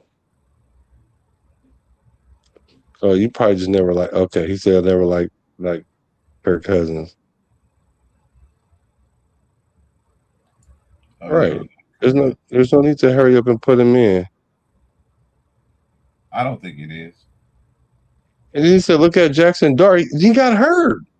See, the number one criteria that it takes to play starting quarterback in the NFL is your ability to play 17 games. Before you even throw a pass, like before you start assessing his percentage and his interception to touchdown ratio, before you start breaking all that down, you need to figure out can he stay on the field. So now I don't want to hear Jackson Dart. And then he's so goofy, they tell him, hey, you might want to not start. This the NFL. You can't think you're going to run over everybody. What he do? Oh, this is my game. And this, okay, you were not going to be in the NFL that long. So what did he do? Get hurt. Year 1. So that's not an indicator. I would not hang my hat on a quarterback that can't play 17 games. That don't even make sense.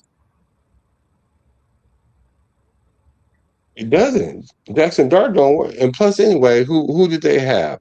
Name is Winston. So what we know about Winston is he's probably the ultimate cheerleading backup quarterback. Now, if you need to put him in the game, yeah, he might throw you he gonna do the Geno Smith. He might throw you 3 touchdowns, but he gonna throw you 2 picks. He gonna throw you 3 picks. He might could win the game. Now that's somebody that probably underachieved. I watched Jameis Winston when he was with Trent Dilfer, that show was the Elite 11. Have you ever watched that? Where they get all the high school quarterbacks and put them through this competition, like NFL style competition, and then you kind of see where their levels are. And Winston was really that guy in high school, and that's why when he went to Florida State, he was that guy. Same thing with Trevor Lawrence. He went through that Elite 11. Trent Dilfer does it. I don't know if any of you guys heard of that before, but you take the Elite 11 quarterbacks and you make them compete against each other. Yeah, Mendoza is bigger than Dart, though, but that don't mean Mendoza can't get hurt. Dart is more mobile, too. I've met Mendoza, though, and I think he's NFL. His body type is NFL ready. He even put on some more muscle. And I'm not saying he's not the guy. He's just not the guy yet. Why would y'all want to put him out there and risk it? Yeah, I know. Yeah. Who knows? They see I know. it's all speculations. You know what I mean? We all got opinions. Some of us feel like he should go out there and be the one. Some people feel like he shouldn't. I get it. Just my thought is, I told you, I'm not gonna keep having the same arguments over and over and over again. That's one of the most boringest things that be happening on YouTube. Raider content is every time you turn it on, it's about the fucking quarterbacks, bro, and that shit is getting to be like really irritating, bro. Just let it fucking play out. However it fucking unfolds, it unfolds. If we win with Kirk Cousins, cool. If we don't, and we put in fucking Mendoza and we win, cool. Just win. Fuck. Does it matter who's throwing the fucking ball if we're fucking losing? Mm-hmm. It does. It does matter. It makes a big difference between who's losing. Because if Kirk Cousins is losing, then we already have a backup for that. Well, Backup plan for that. Yeah, I guess I kind of phrased it wrong. It doesn't fucking matter who's playing quarterback if we're winning, is what I should have said. Oh, yeah. No, it don't. Well, it don't matter. But the thing is, how do you get to that point, though? Because if we start Kirk Cousins and we're winning, there's a bunch of fans that's waiting for him to fail so he can go get off the field. So it's not about winning no more. It's about being a fan. And that's what all these people are doing, are being fans.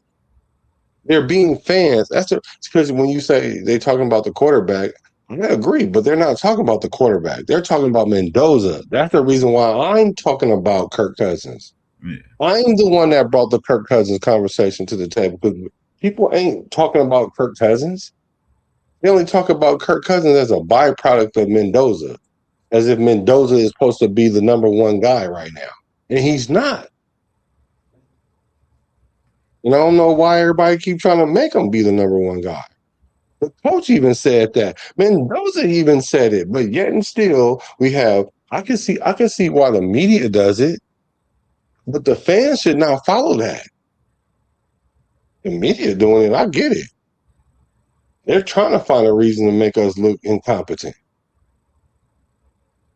Because the fans are going to be talking about by week 3, week 4 that they're going to be talking about Mendoza if he comes in and throw interceptions. Like the fans need to shut up because the fans don't know what the hell they're talking about 3/4 of the time. And out of that quarter that do know what they're talking about, probably like a third of them only play quarterback, so they even understand what it takes. And then out of the other 2/3, then there's at least half of that third that actually just get it, that has common sense, or either just say, look, I just want this to happen. I don't care who it is. And I can respect that. Yeah. I can totally respect that. Like, that's what you're saying. You're like, I don't care if it's him or him.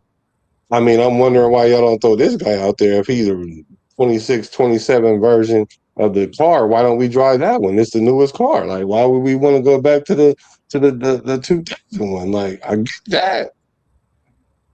But it's the people that sit there and say that Mendoza was okay and medium, and now all of a sudden he better than Kirk Cousins. Like, that don't even make sense. That's you being a fan.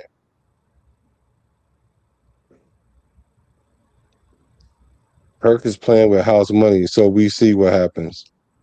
Kirk playing for a contract. because he probably not going to be with the Raiders, right? Let's say if he have like a medium year this year, let's say he go 9-8.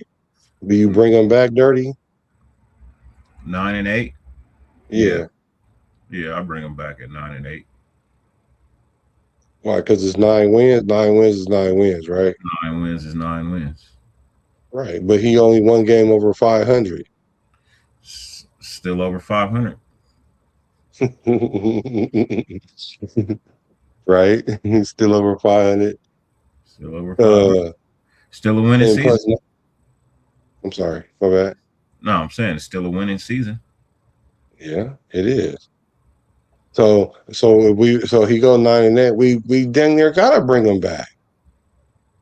Because that means we only probably like a game or a game and a half, two at the most from being in the playoffs for sure. And he did it in his first year, so we gotta bring him back. But see what will end up probably happening though, for real. And I'm just saying this, he might could get injured that following year. Could. You know what I'm saying? Maybe. But I ain't talking about maybe for the whole season. I mean like just Geno Smith injured. You know what I mean? Like couple games, come back because you're tough. And that's why we had a problem with AOC because AOC looked like he got airlifted out of there, and then he show up the next week and then do the same thing to the other knee. The boy got carted off for a knee bruise. Yep. Yes, he did. And he had an air cast on. I think they thought that's what it was because that's what he told them. I heard the snap. You ain't hear shit snap. You ain't hear nothing. You ain't hear not a damn thing snap, bro. Like that shit don't make no sense. I heard something snap. Yeah, okay. Oh, here we go. Kirk ain't Stafford. That's why the Rams ain't got this issue with Ty Simpson. Okay, I'm gonna let you say what you gotta say about that. Kirk ain't Stafford. That's why the Rams ain't gotten the issue with Ty Simpson. Well, I mean, it's Matthew Stafford, bro. Like, I was just about to say, fucking Matthew Stafford, bro. Like, we don't even know if he gonna stay healthy this year. You want to talk about quarterbacks that are facing a lot of injuries lately? You know what I mean? He facing big injuries too. So who's to say he's gonna hold up all year? Matthew Stafford. He just got extended 2 years too. Yeah, it don't mean he gonna make it through them. No, I don't. I'm just saying that's how much confidence they have in him, though. But because they think they're really close to going to or winning the Super Bowl, you know. Yeah. But Ty Simpson, see, this is the one thing I will say about Ty Simpson. If he's sitting that system behind this guy for like 2 years, and then start playing a little bit, and then they stick with him for like another 3 years, no matter what happened to him and how he played, then all of a sudden he gonna be like one of them top tier quarterbacks. He just don't have enough man hours on the field. He a student, a good student, but you need to go out there and get some live bullets. But you ain't about to get none with Matt Stafford unless he get hurt. But I think Ty Simpson's okay with that because, shoot, I would be okay if I know I was about to eventually, I could learn this McVay system, and then by the time year 3 come, I'm a master of that. It's gonna be him and Mendoza going head to head.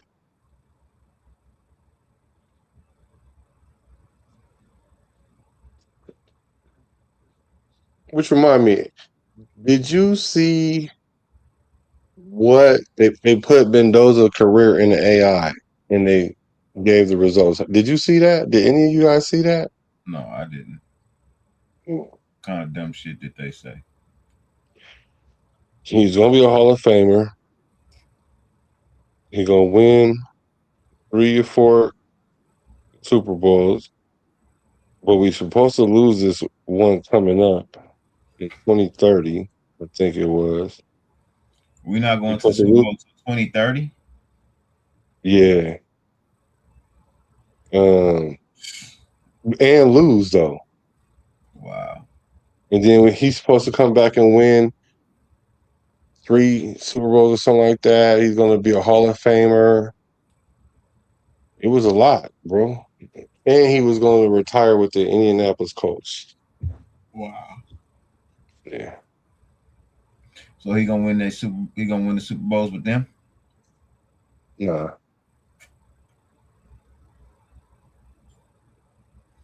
I don't be listening to that AI shit. Me neither. Not when it comes to that. Mm-mm. The AI can do my description and my tags and sometimes my title, but yeah. Yeah, I'm good. I don't really too much care to talk to AI about a lot of things, bro. So For real. The next thing you know, you're gonna open the door. It's gonna be a clone there that know you better than you. mm-hmm. He gonna club you over the head and they're gonna put you in the truck like ice, like the ice ages. Justice for 12 say, fan is short for fanatic. We can't be fanatics. We need rational thinking. That's what I'm doing. That's what I'm trying to do. Bring rational thinking to this situation. And then when it started playing out, everybody gonna act like nothing happened. I promise you. I promise you. Everybody gonna act like they wasn't acting like this. Because I've already seen them from the draft, from the pre-draft to right now, how the fans are. We went from 50-50 on them to let's start in week 1, week 3, week 13, right after bye. I think our bye is what, 11 or 13, something 13. like that. Yeah, Week 13. 13. Not winning that $40 million contract APR for the next 2 years. No, that contract gonna get redone though. Nah, definitely not. This No. contract can get redone if for whatever reason Kirk Cousins, let's say, go 9-8, and the Raiders are forced to re-sign him for like the Raiders are forced to go with him the following year. They'll restructure that contract, and that's gonna be terrible because Mendoza probably gonna be ready though. But that's fine. He just gotta sit there because I don't think it's gonna take a year for Mendoza to be ready to play. I think it's gonna take him a full season to be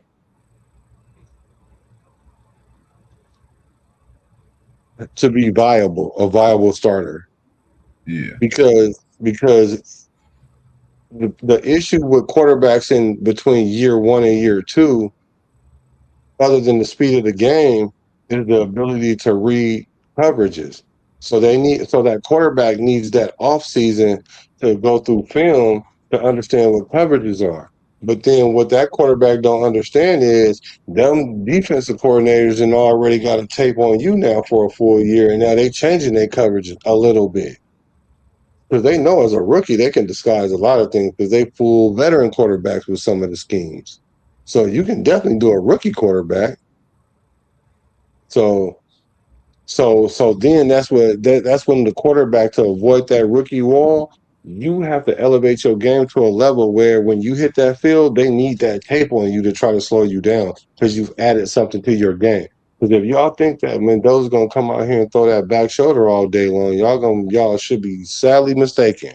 It might work this first year that he do it, but I promise you they're gonna be having fools pick that off. And we don't even see people pick off back shoulder passes like that. Yeah. But they ain't gonna let him keep doing it. I promise you.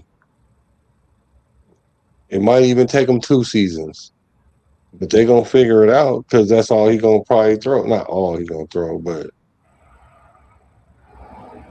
mm, I don't think we'll give him that 40.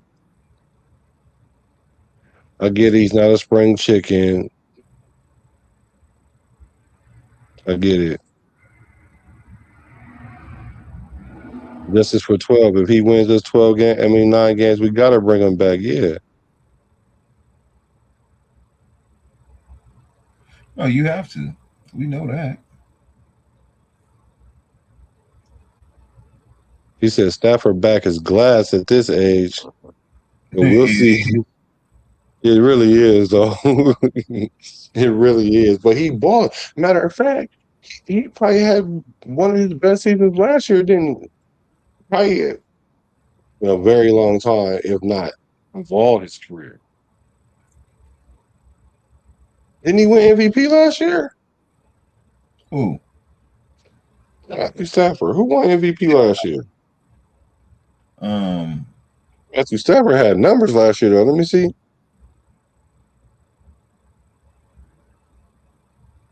no, it was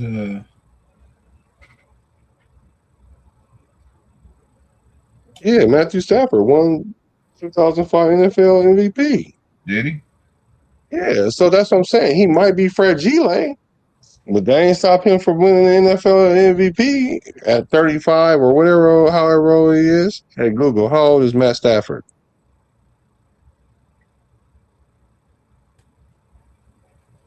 At 38. Yeah, I don't want to hear it, y'all. Y'all just stop it. And a lot of reason why he won it was because of that system. Yeah, y'all making your argument weaker to me, talking about his age, especially when Phillip Rivers coming out there throwing the ball at 58.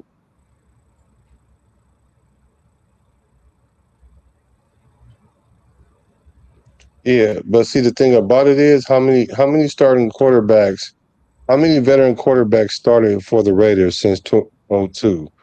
Let me know what have they done, Black. Oh wait. Okay, I'll tell you. How many of them same quarterbacks has ever thrown for 4,000 yards in their career multiple times? Other than Derek Carr, who did it 4 times. Like, I get it. I understand you guys are seeing things and seeing the past, but that doesn't mean Kirk Cousins is going to be like all the other quarterbacks that we had. That's crazy to even think that. Y'all need to look at the player individually. Now, what I do understand is, though, no matter how good you are, when you come to the Raiders, something happened to you. But I don't think that's going to happen this year because we actually have competent coaching this year, though. And I said that last year about Pete Carroll, though, until I saw the Chip Kelly thing, and I was off board the moment I seen that. The moment I seen that, I was off board because I already knew what was happening with that. And I'm pretty sure I was one of the only people in the nation that said that, especially the day it happened. I said it the day it happened that we signed them. I had a whole attitude and everything because I knew our season was going to be messed up because Chip Kelly is not that guy. Because we can sit there and look at track record. Well, we finally brought in a coach of Pete Carroll's stature, and look what happened to Pete Carroll. That fool was funking with Patrick Graham, Chip Kelly, and everybody else. Man, bro. Last year, I'm telling you, last year was the worst team, worst coaching staff, worst everything that I've seen from the Raiders in, bro, a very, very long time, bro. Very long time. Ooh. Huh? What happened? You said what again? I'm sorry. My microphone, my earpiece went out for a second. Oh, no, I said last year's team was by far the worst Raiders team I've seen in a very long time. From coaching staff to fucking players and the accountability and, you know what I mean, players just showing up just to get a check. And like, bro, I think last year was by far like probably the worst team I've seen in a very, very long time.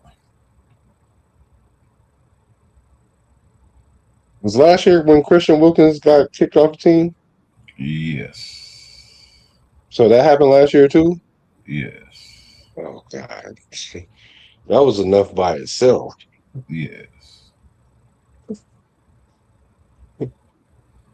Yeah. And it's hard to argue that because I'm thinking, when have we had a team that was just bad on the field and off the field? Been a long time.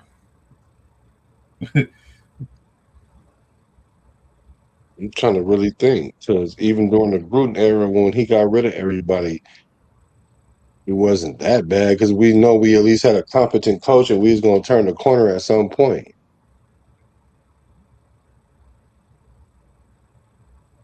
Yeah. You might be right, Dirty. I don't know, man. It's just been a very long since Jamarcus Russell. I hate to do that to Jamarcus because I like Jamarcus. Okay, he said if he goes 9-8 with this team, somebody's gonna pay him starter money, and it's not gonna be us. Ooh, good point. Good point. Good point. Good point. Touche. I'll say touche. Touche. And I think, and you know what? And I think that Kubiak would understand it, and I don't think it would be any skin off his, you know what I'm saying, off his back if we do that. Because then what happens is that means that Kirk Cousins set the bar, and now you got to reach it, Mendoza. Especially since everybody thinks he should start week 1, he should be able to do it, right? Mm-hmm. He set a whole year. So if Kirk Cousins can win 9 games with this team, Mendoza should be able to win 10 games with an upgraded team in another draft class, right? That's using dirty logic right there. And I would have no argument about that at all. Nothing. Zero. Because then Dirty gonna be like, well, you were the number 1 pick. You won this. You won that. You sat behind the 38-year-old. He won 9 games, and you sat a year. And you graduated from Haas Business School at Cal Berkeley. I'm not an alum, but I went. But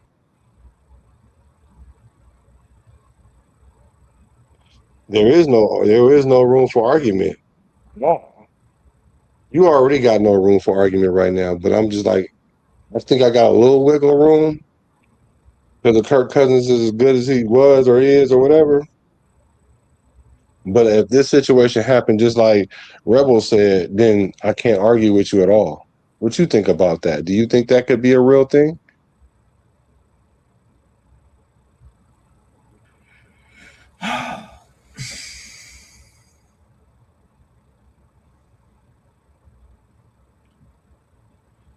I would like to say no. You don't think somebody come in and give him starter money? It might even be Minnesota.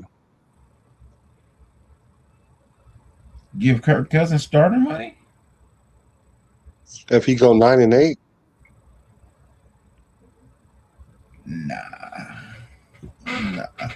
Nah, I doubt it. Because he's still under contract. He's got at least 2 years here, so. but I think the way they structured that contract, there's no way we're gonna give him that $40 million next year. Only way you get out of not giving him that money is if you start Fernando and he balls the fuck out. It's the only way you're gonna get around not giving that guy his money, man. Okay, Rebel says Cousins had got a bag everywhere. That was gonna be my retort, but he went his whole career. If he goes 9-8, you best believe he's getting paid somewhere. I agree with you 1,000%. And that if he almost take this Raider teams to the playoff, almost, oh, he getting paid. He gonna get paid. And he gonna retire wherever he getting paid at. And they ain't gonna bring in no Penix either or no other quarterback. Well, no, that might not be true because they will need a quarterback, whoever it is, in a year or two. So. Raider Paul said he's not Matt Stafford. He's not. Okay. But I'm not asking him to be the MVP either. The point that I was making is y'all talking about the dude 38 and he too old, but Matt Stafford just won with a glass back, as y'all just said. So let's not act like that we forgot that already. because that offense is helping him be that good. He didn't have a glass back when they won, though. They He said didn't they hurt his wasn't back. even going to start him. He might not even start at the beginning of this year. Yeah, he might not. No, I'm talking about last year. They were saying that But they're because of saying his the same back. thing this year, that he might not. So Ooh, Raider at least said his stats are like Matt Stafford's. I'm gonna look at that. Not this year. Matt Stafford numbers is crazy, but they're saying that about his back this year might not hold up. yeah, that's what they're saying. So why every other team doing good starting their quarterback? Who? What's up, Cash Lord Raider? I like that. O-line going to tell us everything. There has to be time and pocket presence. Yeah, let me tell you. Let me tell you the second thing I know, other than Kirk Cousins was starting. Let me tell you the other thing I know. I promise you that this line is going to be 2 times better than we were last year, for sure, at least. I promise you that. They gotta be. They gotta be. There's no way in the world this offensive line could be worse than what it was last year. That would, man, we would have wasted money, time, energy, everything else, bro. If that's the case, Mm-hmm.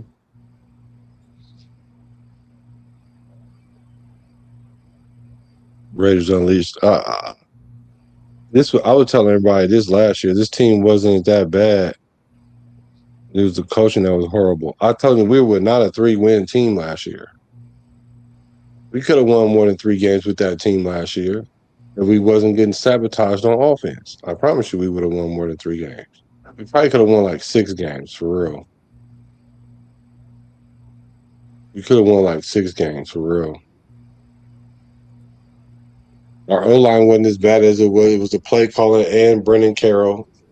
Y'all got me to admit that this year.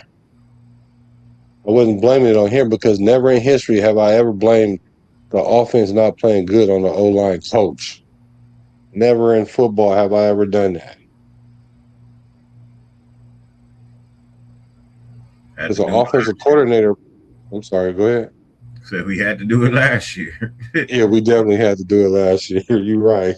There's always exceptions to the rule, right? For sure. And that was it. That was one of them outliers, but it was true.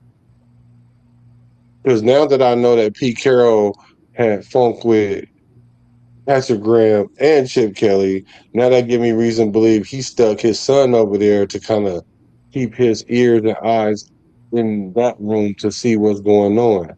He's not. He was trying to do like Clint Kubiak is doing. Clint, like, I got all my time over here on the offense.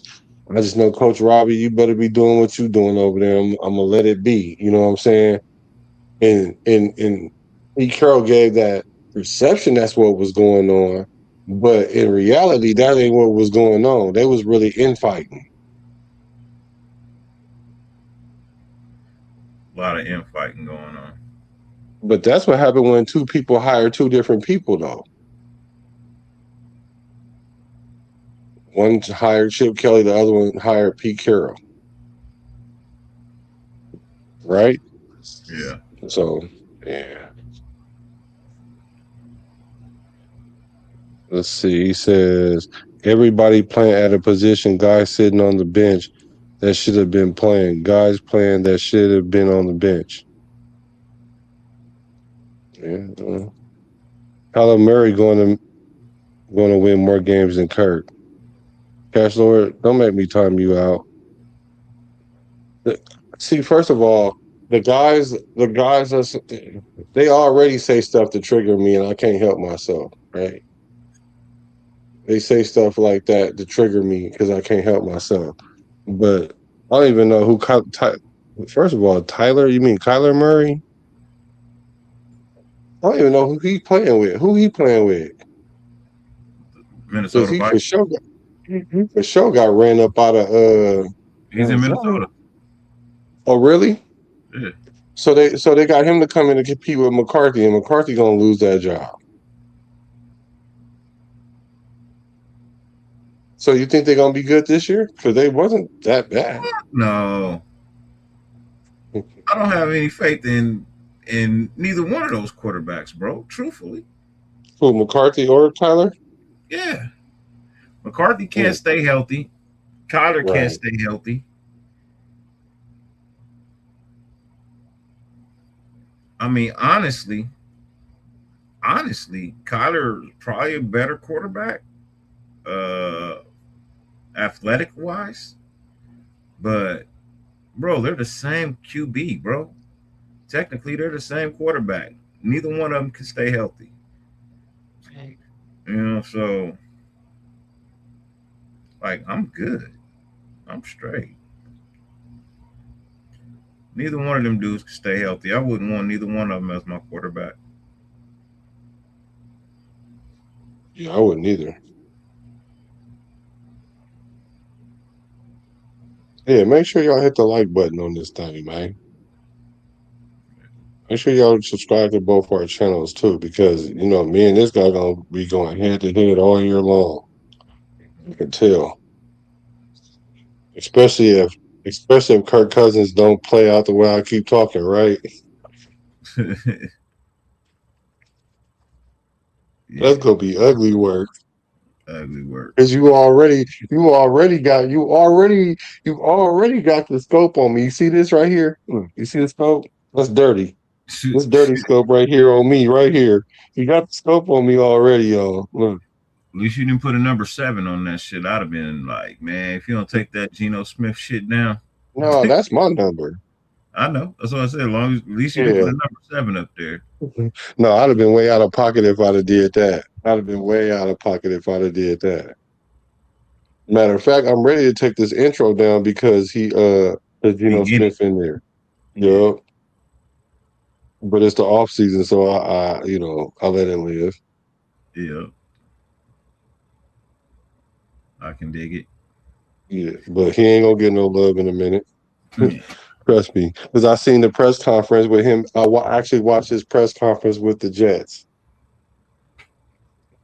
Because I was waiting for somebody to ask him about his time in Las Vegas. That's what I was waiting for. And somebody asked him, but he sidestepped it. Of course. He avoided it. Of course he did. Yeah. Let's see. Stafford probably on them perks, staying strong, pain pills. He can ball still, but back is glass. What you think about that, bro? His back is glass. You see, I can't argue We with him. already talked about that. I'm I'm not concerned about him. Right, because if he do get hurt, guess what? Ty Simpson, baby. Oh, he gonna come in quick, huh? Hell yeah. Yep. I mean, aside from that, they don't play for us. What the fuck do I care? I'm only Yeah. gonna care if I draft him in fantasy football and then he don't do good for me. But I probably wouldn't even draft him in fantasy football. I'd probably pick him up for free agency on a week that I need something. You know what I mean? Like, Ooh, wait a minute, Cash Lord. Please tell me this ain't true. what? Alan, what's Glenn's first name? Aaron? The quarterback for the Jets. I mean, the coach. Aaron, Aaron. thank you. You're right. So he said he's smoking dope in the closet, saying Gino gonna take him to the playoffs. Oh Did yeah, he that is from smoking dope. in the closet? Don't forget the in the closet part. Yeah.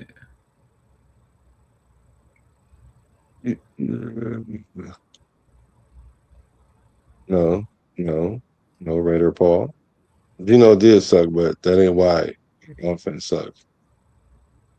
Our offense sucked as a play caller. He said he should have traded for AOC.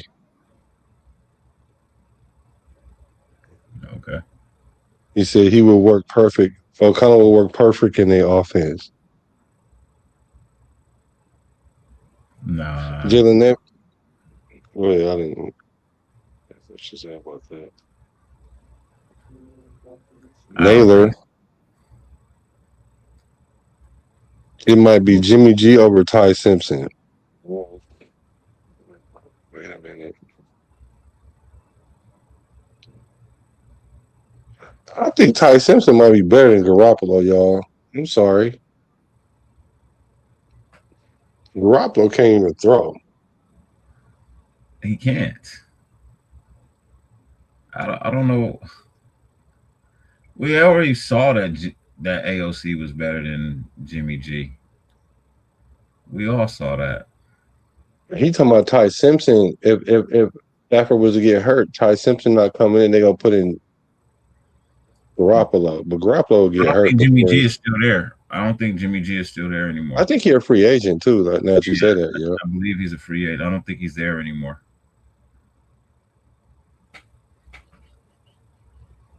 Milo was good. Thanks for hacking in on the late night. He said, what do we think about Washington the running back?" I'll let you take that. Uh, he could be number 2 on the list. Um, I know why they got him. You know what I mean? Because they kind of want to mimic the offense that they had in Seattle with the two-headed monster. And he run most of his runs in college were to the outside zone, which is perfect for Kubiak's scheme. So hopefully he stay healthy and he don't catch he don't go in the locker room. I'm hoping he don't get Zamir White's old locker in the locker room, bro.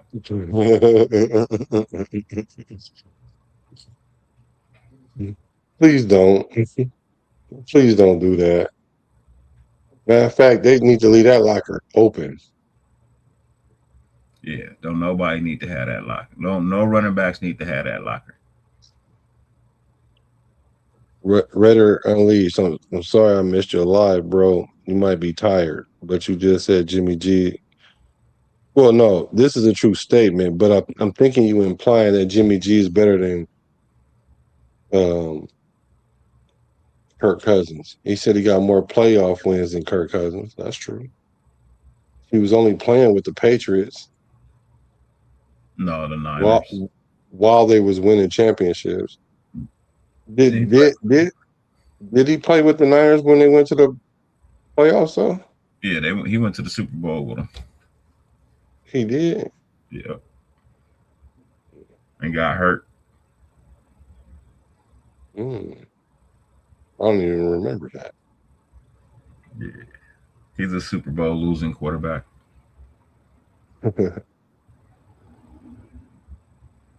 He said Washington is way faster than Genty. He is. He is. That's a good point. What does that equate to, though? Because some people think that he gonna be pushing Genty for his job, and the only reason why Genty gonna keep it is because he got the contract and he was the number 6 pick or whatever number it was, 6, I think. I don't know. I don't honestly. I can't tell you he's faster than him. I know he's bigger than him. You know what I mean? I know he's bigger, but I don't know if faster. Yeah, Genty don't run a 4.3 though. Matter of fact, he didn't even run at the combine, and which was weird because they say he run probably like a 4.4, 4.5, right? And so while I was doing some research about our running, because I'm doing the whole research about Kubiak's system, and I was like, okay, so we're gonna compare Genty to Walker, and I was watching some plays where Walker bounced to the outside and get to the corner, and he's faster than Genty. But the thing about Genty is harder to tackle.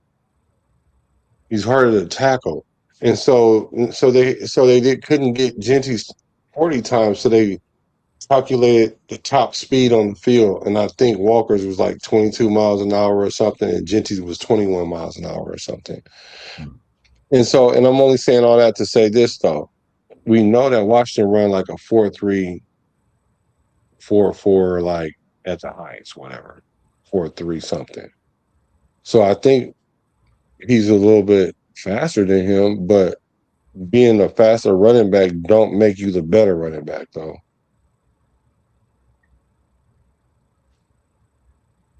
No, it don't. It don't make you the better running back just because you faster. Just like a wide receiver. Just because you fast don't mean you can catch. Yeah, good point. Because Washington does have fumbling problems. I think he has 9 fumbles in the last 2 years. He have 9 fumbles in the last 2 years, and I know that they're working on it because I heard in camp. See, a lot of people are tripping off what they see, but I'm listening to the coaches in the background.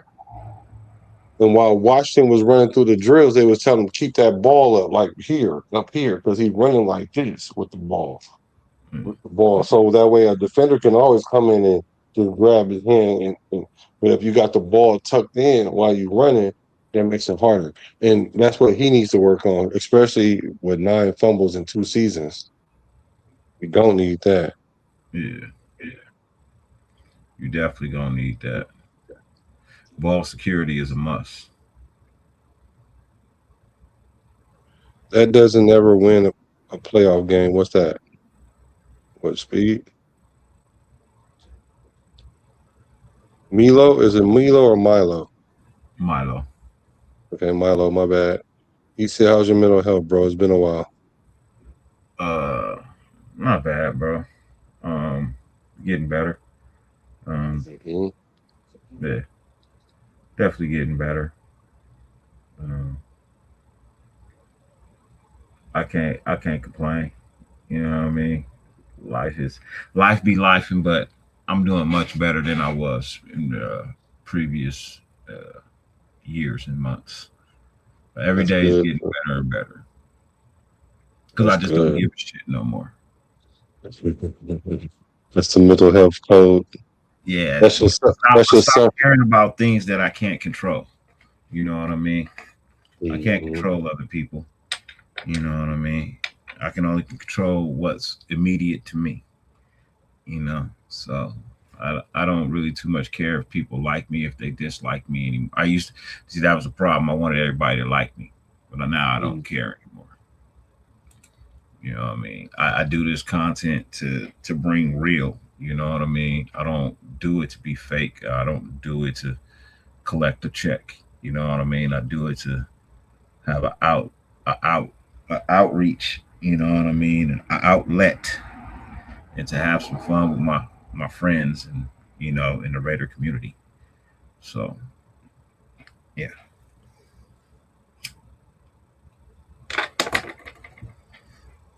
is you talking? Because your mic is out. No, I was talking to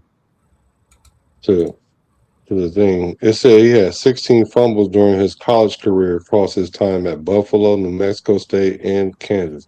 Well, let me see what it was last year.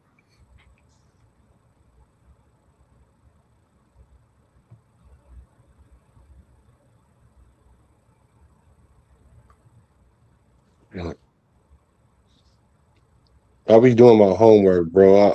Bro, I'm a certified paralegal, bro. I don't have no choice but to look up stuff. Like I do it all the time, and I was like that before I even was in the legal field. So it says during his last 2 seasons, he had a total of 9 fumbles.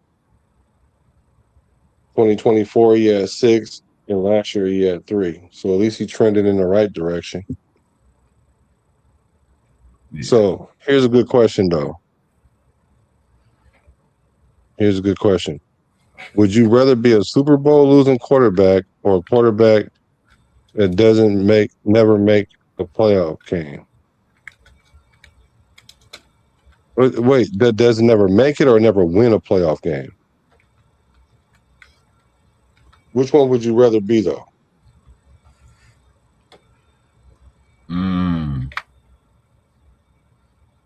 Would you rather be a Super Bowl losing quarterback or a quarterback doesn't never want to Playoff game. He never won a playoff game.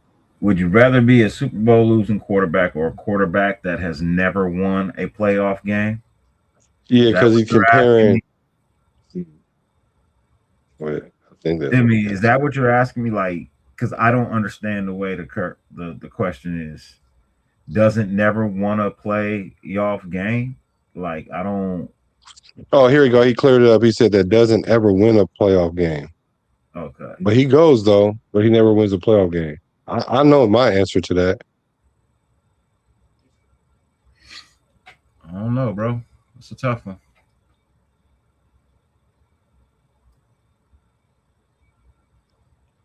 Milo said, "We love you over here, man." That's love. That's what's up. I appreciate that, Milo. I appreciate that. Okay, well, while you think about your answer, I'm gonna tell you, I'd rather be the quarterback that didn't win a playoff game, that went to the playoff game and never won it, than go to the Super Bowl and lose it. Mm-mm. Mm-mm. Because the reason why I say that, because if you go to the Super Bowl and lose it, that's gonna eat at you for your life. Especially if you don't get a chance to go back. Yeah. Especially if you don't go back. And if you go back and lose again, it's gonna really eat you up. I've lost 2 championships and won 1 championship, and then in one like the game before the championship. I lost so I'm saying I'm 1-3, right? Yeah. Had I never won that championship, I would have been pissed because I was so close so many times. Right. But I've been on teams where we was garbage, and I was like, I wouldn't wanna go to the Super Bowl. I would rather go to the playoffs and try to win and then don't win, then I'll know we just wasn't good enough. Yeah. Super Bowl, that means you could have been good enough, we got outbeat, but then you don't have no chance to get back at it. Then that just eats you up, because I didn't win my championship to the last one. It wasn't like I lost one and won one and lost 2. No, I didn't win that one to the last one. And that one championship made me forget about all them losses. I ain't gonna lie. And I was playing against a veteran quarterback all them times. Me and him had a head-to-head thing going on. And he was a older quarterback, like more seasoned and everything. And I was happy to win that. But you got to win it though. So that going to the championship and losing is terrible, because just because you go to the prom don't mean you get to screw the prom queen. Speaking of that, can we get a commercial? Sure. No, I thought you never asked. Sure, we can get a commercial. Because then we got a couple more questions. Hey, thank y'all for the late night, man. You know how we doing it right now. This is a real Redder. We up all night. Black and grayed out.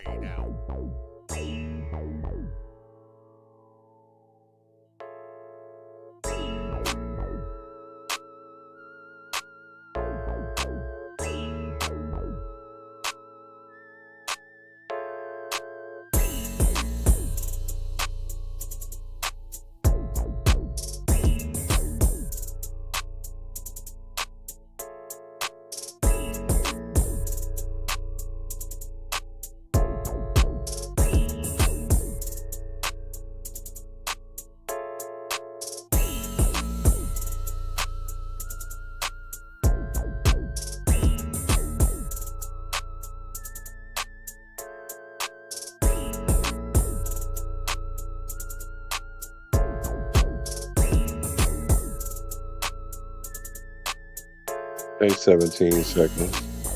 I feel like I need to stretch. Stretch it out. I feel like I need to stretch. Stretch it out. Stretch it out. All right, next transition. Like, what do we think about McCoy? Go ahead, bro. Gerard, Vermont, you got it. Jamad. People keep naming these kids these weird ass fucking names, bro. Hey, I say that every time I see that. I'm like, what's a Dramont? Hey, but hey, No I'm not disrespect. clowning. I'm just saying. He came up with that. No disrespect. But Yeah. from all the reports, it's looking good. All the reports I'm hearing, it's looking good. Nobody's brought up any setbacks. Everybody's talking about how he's going hard in practice. He's running. He's cutting. He's planting. He's doing everything that is required of a corner. So, if all of those reports are true, that was a fucking steal. Steal.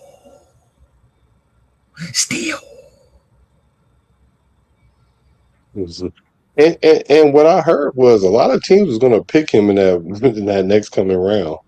He was about to come off the board. That's why we moved up. Somebody was going to take him. Yeah, somebody was going to take him.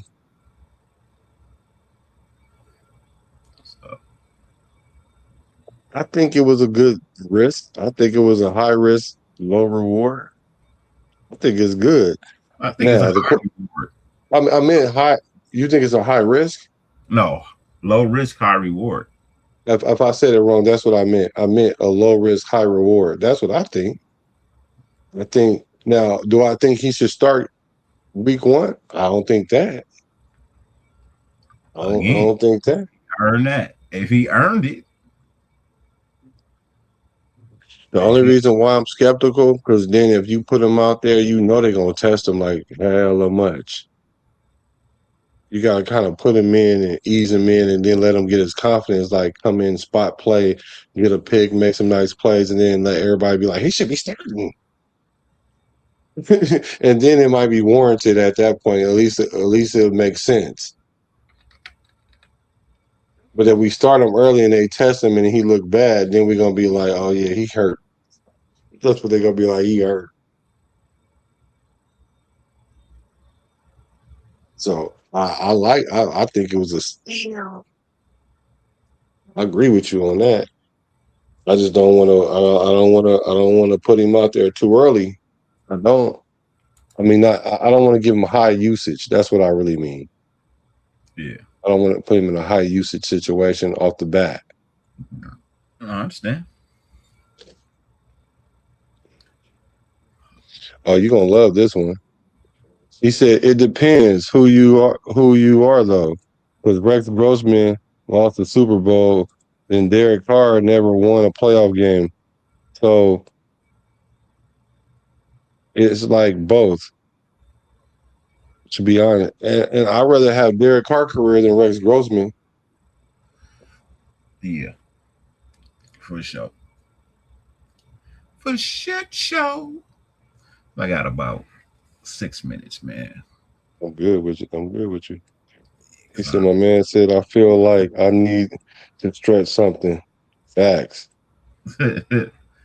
Carson Beck's looking nice. Does he have better season than Mendoza? No. Unless Mendoza don't play. It all depends on who plays more. Yeah. Yeah. It all depends on who plays more. I kind of like Carson Beck a little bit, though.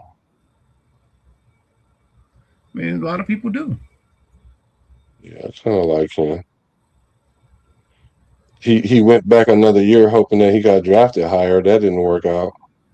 but he did get some more experience, and he played at a higher level, I guess, because his team did better. But he went to a different team too.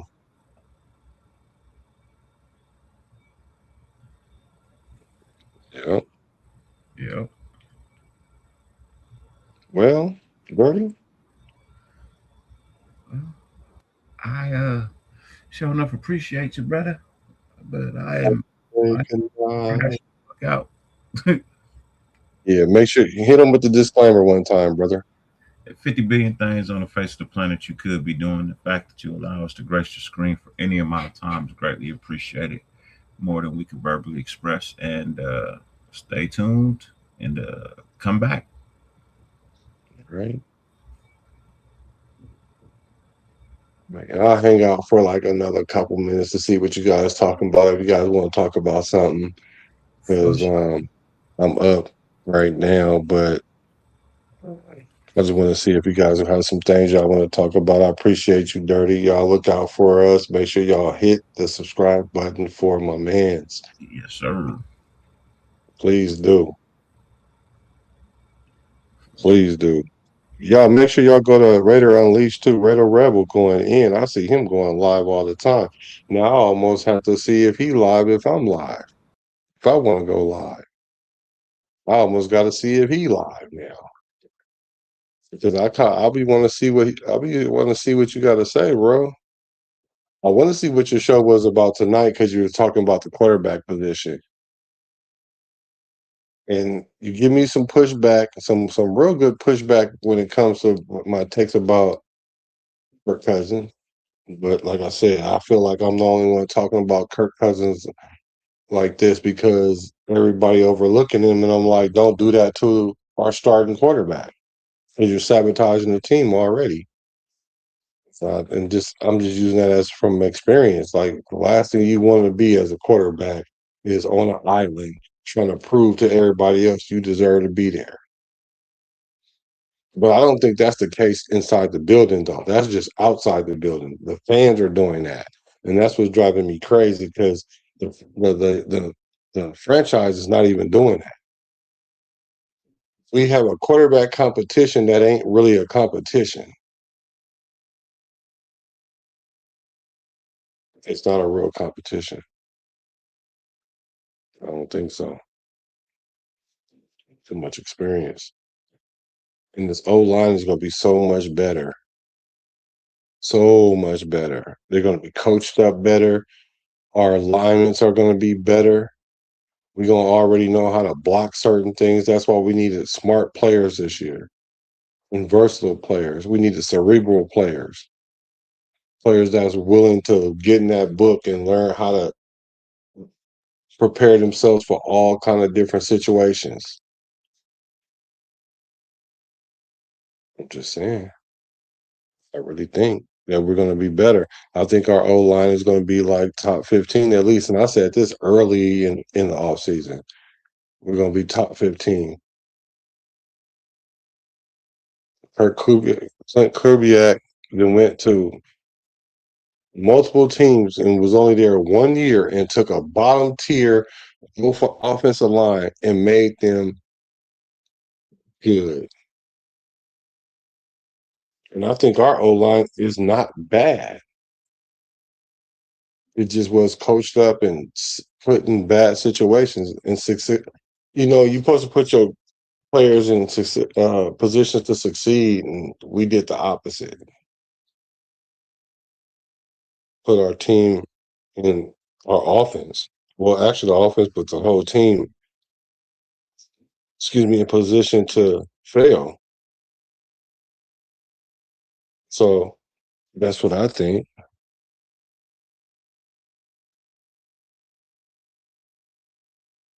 He said, I'm a rock with whoever they put back there until you can't, until I can't. You feel me? Yeah, I got you. So I meant to ask Dirty this question. At what point do we start considering putting Mendoza? Because I think even if we go through a stretch where we lose games, we got to keep her presence in the game so that way that Mendoza can see how you turn the team around in situations like that. Kirk Cousins started off like that last year. He went 5-3. I think he lost like his first 3 games.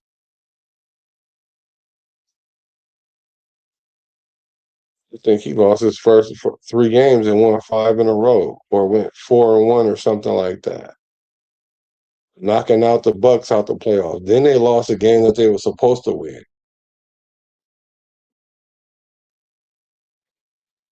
Just think Kirk Cousins is more prepared.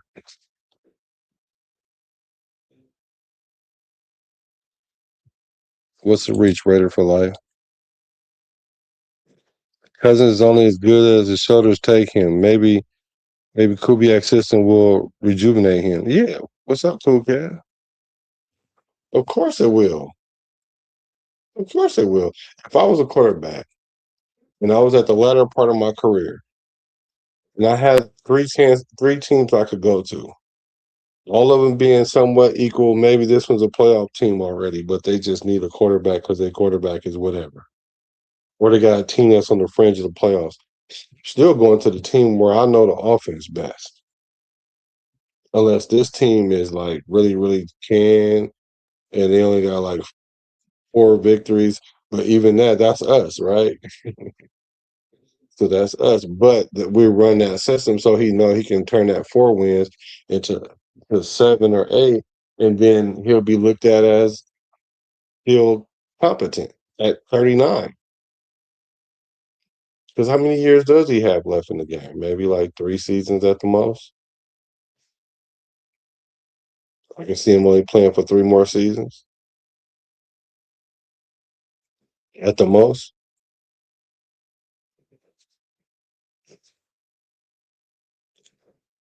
Raiders for Life say, I got us winning a chip this year if it all comes together, mainly O line, D line. Now, my concern is that can the D line come together? Can Coach Robbie scheme? This is his first year calling plays and everything and being a defensive coordinator. So I got to give him some grace. The thing about that, though, Coach Kubiak is going to help Coach Robbie because we're going to run the ball. So that means we're not going to have the defense on the field like last year. The defense was on the field probably 2/3 of the time, and the offense is 1/3, and it's supposed to be the other way around. We're going to average more than 16 points or more. We couldn't score 16 points last year, man, on a consistent basis. So keeping the other team defense on the field is what keeps our defense fresh and not as exposed.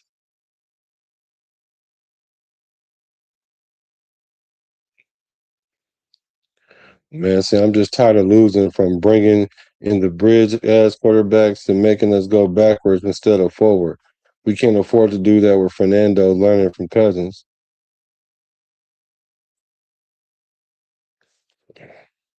No, you had me into the last part. We that's why we have to sit Fernando because we're not in position to put a person like that in that situation. And I don't blame us for all what we tried to do to beat the quarterback, but I do blame. Excuse me, I'm still rocking like a cutoff stocking. Um, what I do know is though is the fact that what was I saying? Um, oh yeah, you tired of losing it and we bringing it. I'm not mad at all the quarterbacks and stuff that we tried to make work. We haven't really been in position to get a number one quarterback or a very, very good quarterback. A lot of people thought we were gonna get Jaden Daniels. That never was gonna happen. And even if it did, look at him, he got hurt. Remember I told y'all earlier in this live, the best thing that could happen to gauge a quarterback is his ability to play 17 games. He got hurt. And they was mad at that year before when he was out there clowning.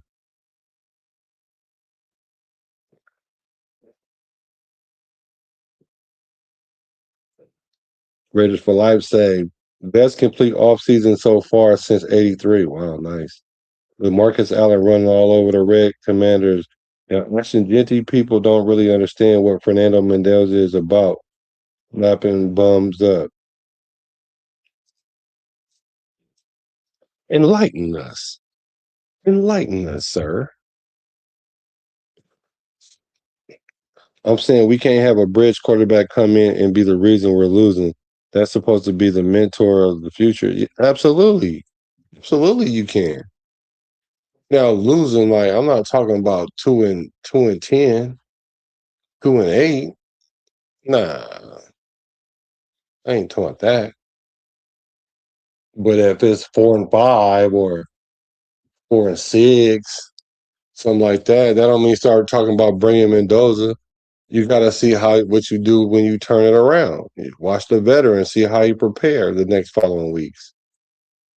That's nothing but added benefit for Mendoza, y'all. You don't want to stick him out there and then something weird, crazy happen, or it don't translate yet, and then everybody start trying to add pressure to the organization, which I don't think is going to work on this. I don't think the fan pressure is going to get to this regime like other regimes. Listen to the fans. 3+ with a great O line. 3+ what? Keep in mind that Kirk had 14 touchdowns and 14 interceptions last night. He had 16 touchdowns and 14 interceptions. But okay, Aidan keeps being the best QB in the QB room season after season. Honestly, that's a lie. That's a lie. That's a lie. He ain't been the best quarterback in the quarterback room. Why is he going? Why did we trade up? Why did we draft a quarterback then? If he'd have been the best quarterback in the quarterback room, he's always good in preseason because he's playing with the third stringers and the second stringers. And even when they do, if he play with the first stringer, it don't translate on the field when he get on the field because he always get hurt. He's not that good, man. He's a backup at best. Scout team quarterback. I'm trying to tell y'all. He's a scout team. And then you want to pick the one season that Kirk Cousins had a mediocre season, but what about all them other seasons around it?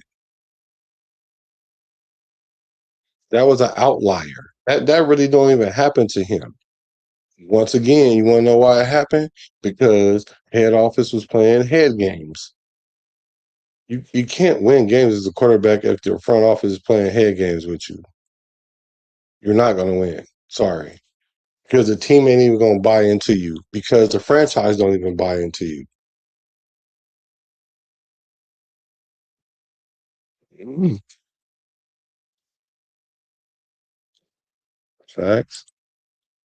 Let's see if Robbie can do something with his players and not be a statue like Patrick Graham. I think Patrick Graham had a problem last year with Pete Carroll. Patrick Graham, I think you guys were a little harsh on Patrick Graham, but he just didn't have his defense never kind of like jumped off the radar. So I think that's probably was to his detriment.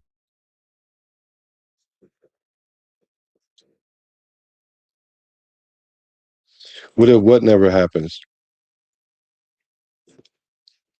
You're putting them in the same position. AOC's been putting guys in front of him that he's been better than, and all that he's doing is learning how to lose and play bad. No, he just don't even have the physical capabilities to do it.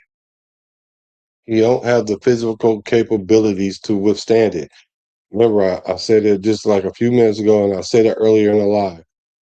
Before you start talking about how somebody play and how good they are, does he have the ability to play 17 games?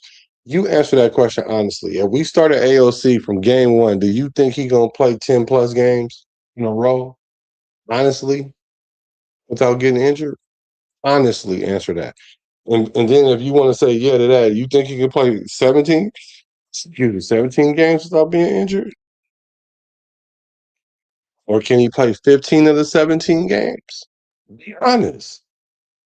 Y'all in the chat, be honest right now. Do y'all think AOC can play 15 out of 17 games if they started him from week one?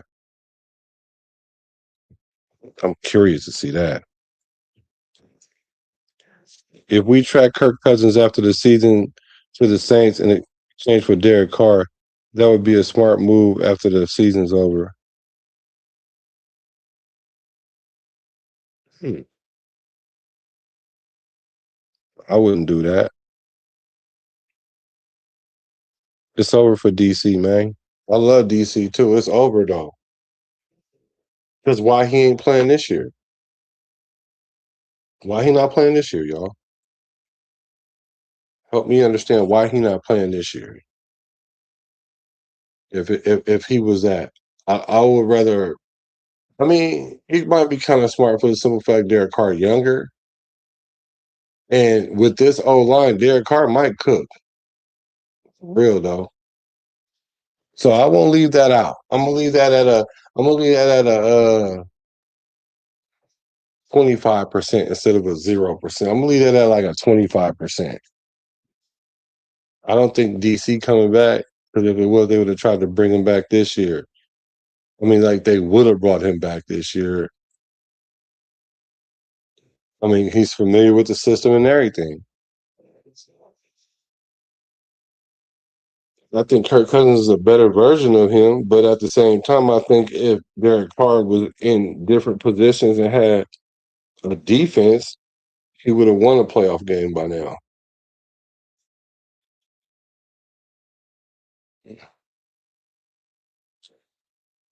Yeah, 18 and 16. I know he had two touchdowns more than interceptions. What's it said that's not a lie, that's fact. No, what's a fact? What I said was a fact of a lie about let me go back.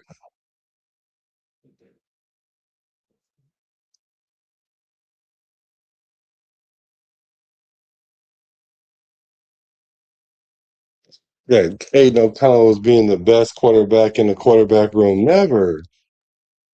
Never. But first of all, I'm waiting for y'all to answer. How many games would he play? Could he start 15 out of 17 games? I'm waiting on that. I don't see no yes or no in there. His stats prove it. His stats prove that he can't finish. He can't play more than 4 games in a row. What stats are y'all talking about, bro? Let me look this up. What stats are y'all talking about? This boy ain't even got no stats. Have you even watched him play? I just read some stats earlier. Maybe you was off the line. We was talking about the Chiefs' victory. He beats the Chiefs. This boy threw for 67 yards one game and 102 yards another game. Those are the games that we won. And you really think that we were winning because of him throwing 67 yards in a game?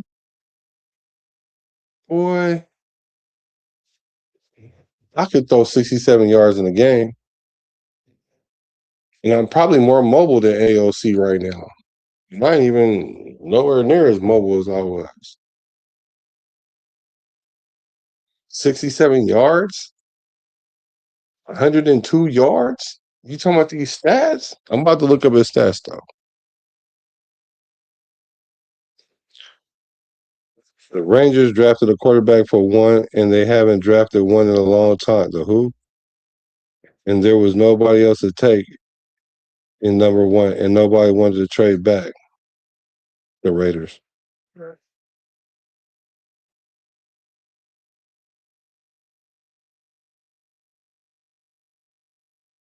We could have got another quarterback though.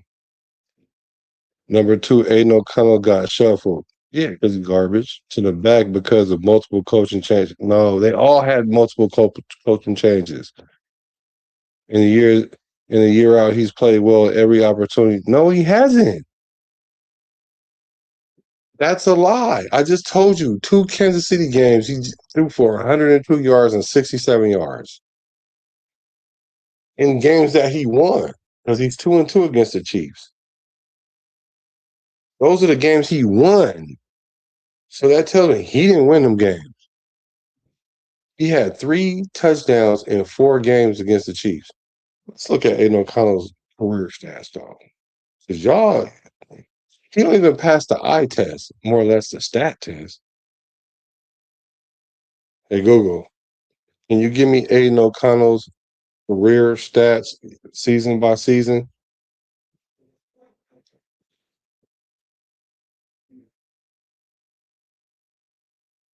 Mm-mm-mm.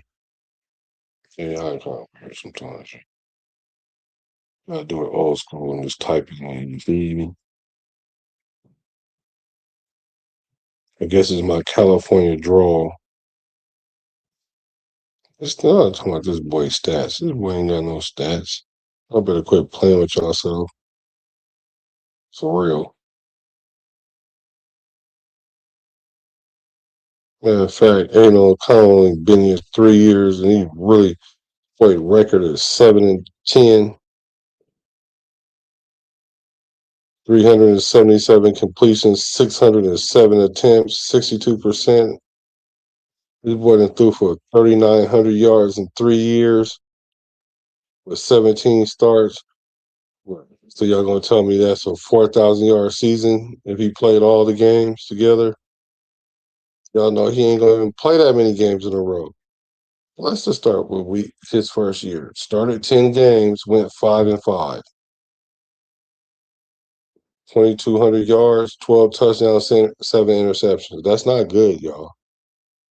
Sorry, that's not good. 12-7 is not good.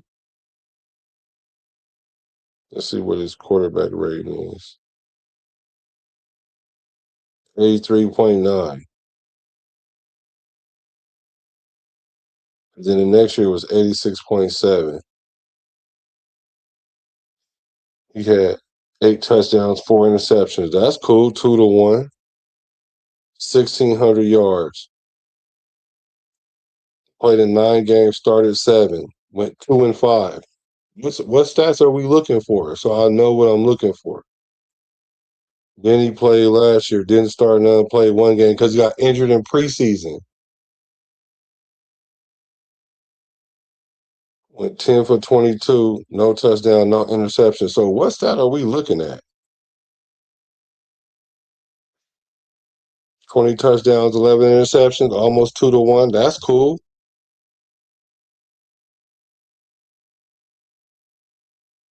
These are screaming backup numbers. What number am I looking for?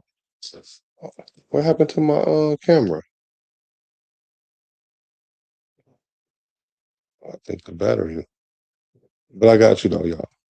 So help me understand what numbers am I looking at? Derek Carr can't even cook peanut butter sandwich no more. Done. With a decent offensive line and protection, it's possible. Yeah, it's possible. I agree, it's possible, but is it probable? Is it probable though? And even with a decent O line, you still gotta have the ability to make off schedule plays, which he cannot. He can't play off schedule. He can't play off schedule. 11 games is not 10 games or whatever. 11 games is not 17. That's almost. But what happened those the 2 years after that? He got injured both years. He didn't even play 1 year because of his injury. So yeah, you play 11 games the rookie year, but then get injured the second year, and then you get injured the third year and don't play at all. Well, you played 1 game, and that was against Kansas City, where he went 10 for 22. That's 45%, and had 102 yards, no touchdown, no interceptions. So, are you telling me he getting better or he getting worse? He ain't getting better. What stat am I looking for though? I'm not seeing it. Not seeing it, y'all. Cardinals can't even. He said Carr can't even start on the Cardinals over Brissett. He can play if he makes 60% completion in each game. No, not really though, because it takes more than that. Because just like somebody said earlier, if it gets to a point where it's a shootout, name a quarterback AOC is out shooting. Nobody. Y'all love that boy.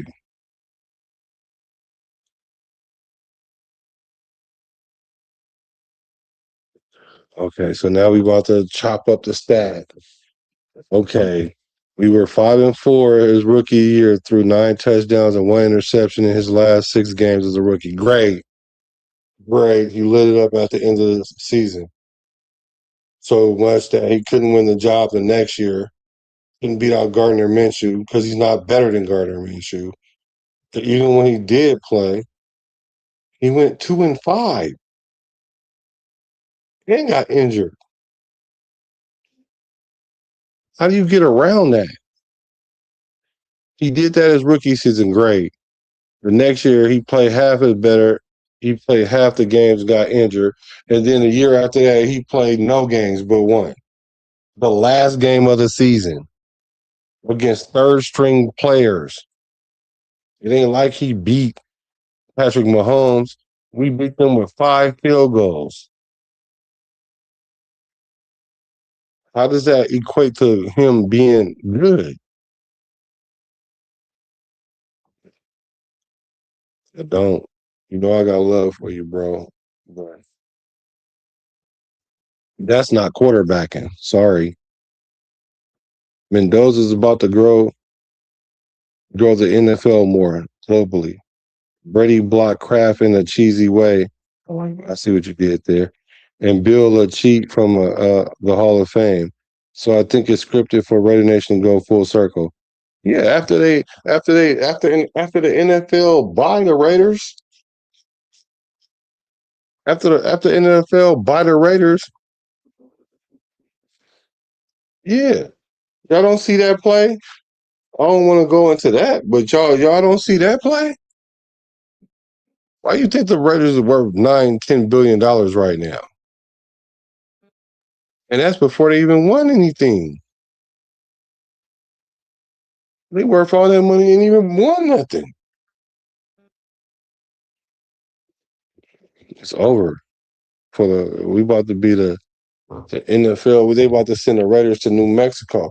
Now, as far as not New Mexico to Mexico, but as far as it being scripted, hey, script us the Super Bowl, please.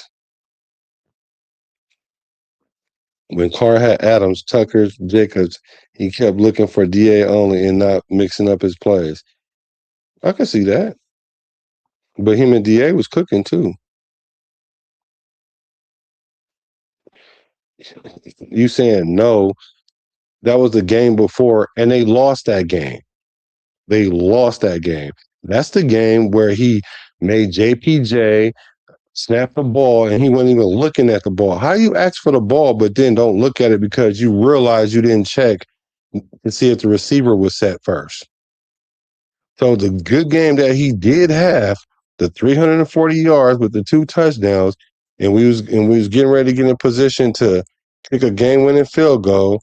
He goes down there and asks for the snap from JPJ and fumble the ball. So the numbers don't mean nothing when you do something like that in clutch time. That wasn't nobody's fault but his own.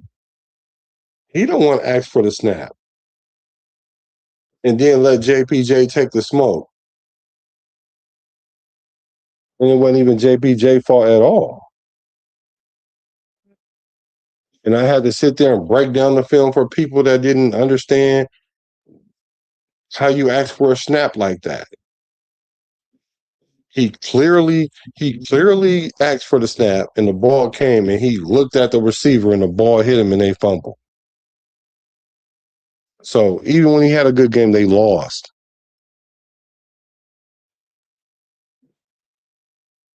So having a good game is not defining your career, having a good game, especially if you lose.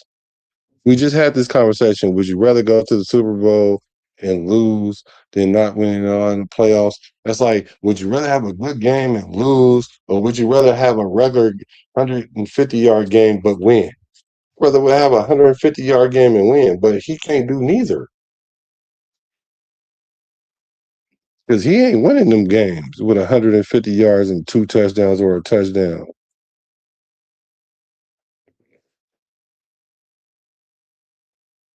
I'm sorry, bro.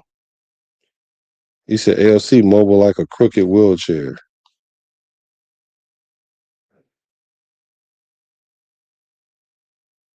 British for Life says, sounds get stupid hype over Aiden O'Connell, Mr. Mall Cop. He said you got a burner account. Okay, here we go. We about to take his whole career and make it one season now. Let's do it. In 17 starts, 3,800 yards, 20 touchdowns, 11 touchdowns, 85 QBR. That's a damn good start for 17 games. Spread over 3 years? Spread over 3 years. So you need to play 3 years to get 17 games. Well, maybe it's 2 years because the last year he didn't start. Well, he did. Did he start the Kansas City game? Yeah, he started the Kansas City game. Did he start the Kansas City game? But either way it go, 3 seasons, 3 seasons, do 17 games. Now, if I was to sit there and jumble the numbers together, yeah, that shows promise. That shows promise. And let's say even if he did that in one season, that don't mean he gonna do that every season. But he keeps getting hurt, so all that is null and void. I could see if he wasn't getting hurt and they were just taking him out. If he was like just being in the game, if he was in the and we was playing with his mind and putting him in and out the lineup because the starting quarterback keep coming back, that ain't what it is. He gets his shot to start and he go in there and get hurt.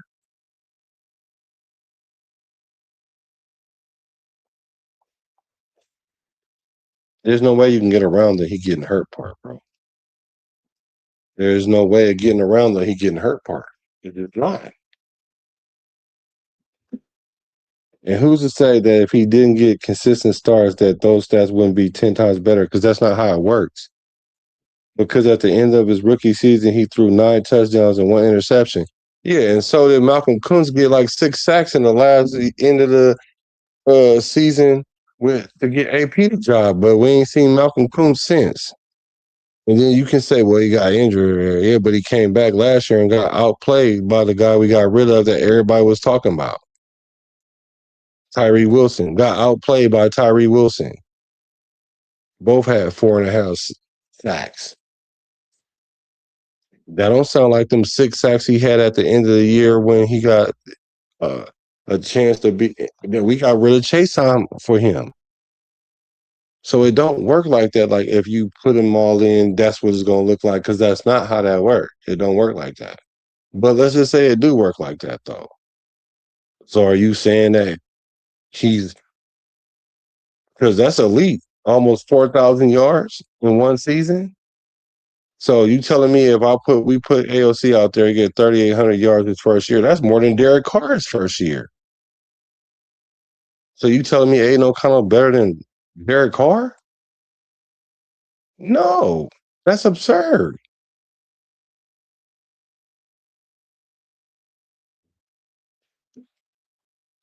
So who's to say? I'm to say, because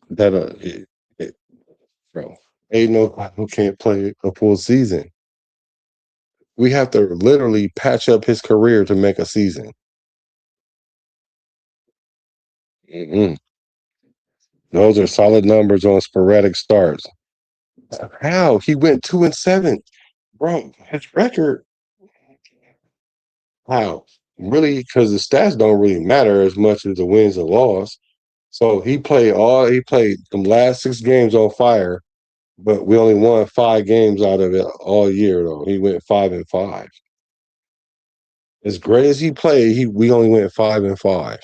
So what you trying to tell me? We was gonna go 10-10. Well, it was only 18 games. So what was our record gonna be? 8-8. Then he came back the next year and played and was 2-7. I mean 2-5. So why did he go backwards? Chip Kelly? No, that wasn't even Chip Kelly year. That's This is AOC. I mean, this was an AP year. Oh, because they started Gardner Minshew over him. Yeah, but he got his chance to play and he couldn't stay in the game. We were done with Gardner Minshew, and I kept telling people we're better with Gardner Minshew than AOC, but whatever. Um, he got his chance to be the starter and he couldn't hold it. He couldn't hold it. Why? Because he got hurt. And he never played because he broke his hand in preseason.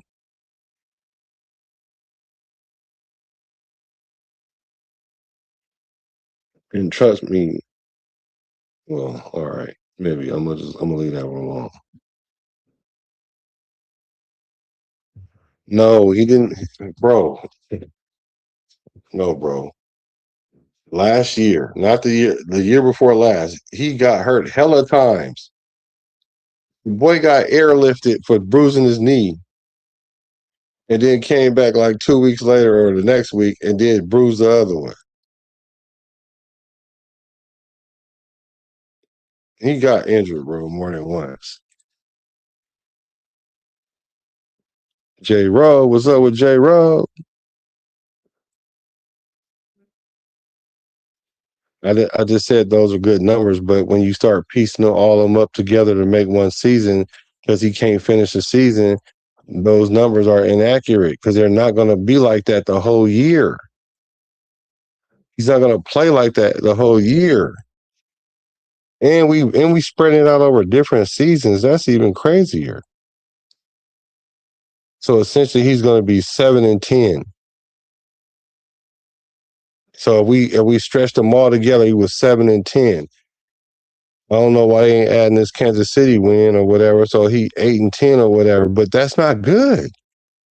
Even if we took his stats and put them all together, he's 8-10, 7-10.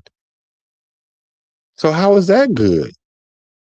And y'all still ain't told me if he played 17 games, do you think he could play 15 games in a row? Y'all still ain't answered that. I haven't seen a yes or a no yet in the chat by itself. Do you think he gonna play 17 games? No. 15 games? No. Black Hole Vet, what's good with you? Thanks for hacking in on the late night. 42.4 QBR in 3 seasons. Well, it's 85.6, but it was 42.4 last year, I think. Let me look. I already got it right here. Let's see what his QBR.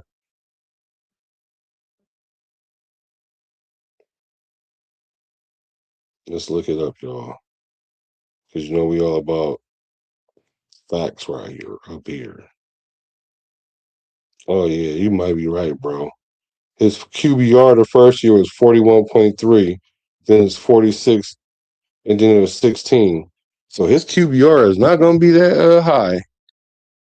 But see, I think what happened was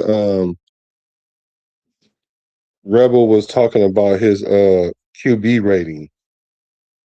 His QB rating is 84.1,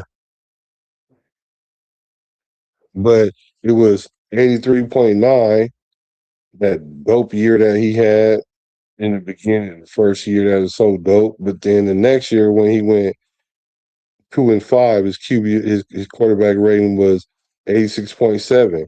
Then last year was 59.3. That's not good, bro. That's not good. The delusion is he's not good, projected to be a career backup, and he's live up to that hype. Bro, that's what I'm saying.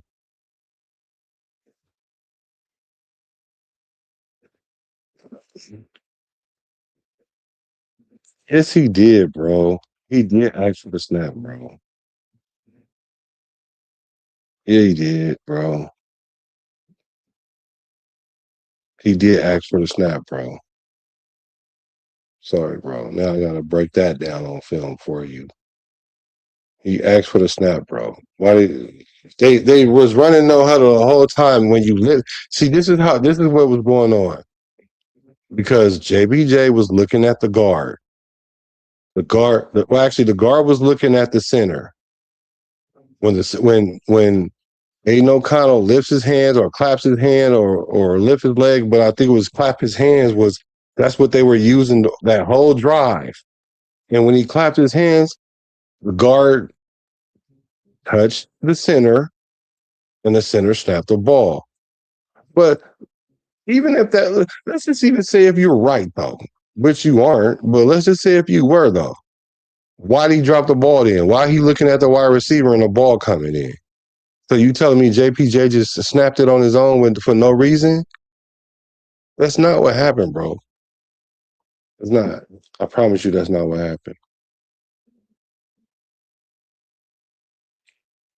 But as a quarterback, let me ask you this. Why is the quarterback looking to the sideline when he was somebody in his ear? He was looking at the wide receiver to see if he lined up first before he asked for the snap, but it was too late. See, that's what happened when you don't have a lot of snaps under your belt and not a lot of game time because he was an afterthought. Because he didn't want to take a penalty right there, and then it would have been out of field goal range. But his mind was working slow. He was working faster than his mind was, and then he was catching up with himself because when he asked for the ball, he was looking to see if the wide receiver was set. That's what it was. He wasn't looking at the sideline for a play. And if you remember, they ran this stupid play to run time off the clock. This boy gonna take the snap and run around and throw it out of bounds. That's when I knew AP didn't know what the hell he was doing, other than all them fourth downs we was going for at the wrong time. But he was a rookie coach, so I can understand him being goofy. Bro, I don't care what the players say, bro. That don't mean that's what happened, bro. They say that to protect each other, but I promise you that's what happened, bro. He never called for the snap. Yes, he did. You know what? You're going to make me look it up, bro. Dylan Parham said it was his fault for tapping JPG on the leg. He thought he was ready. Yeah, because he was clapping his hands. Why was he clapping his hands then for the ball? Because that's what he was doing the whole drive. So Dylan Parham tried to take the bullet for AOC. That's what I'm saying. I don't care what they say because at the end of the day, they're going to take up for each other. No one's going to sit there and say, yeah, the goofy did that. That's why AOC was supposed to be like, yeah, that was on me. I didn't make sure the team was ready. It's my job to make sure everybody get ready. And even if that wasn't the case, why did he drop the ball then? Even if, you know how many times I had the ball snapped to me and I wasn't ready? For whatever reason. Now, I ain't saying it happened all the time or a lot, but what I'm saying it happens. I might ask for the ball and I'm trying to look at the defense or do something and the ball coming. You've seen that happen to quarterbacks.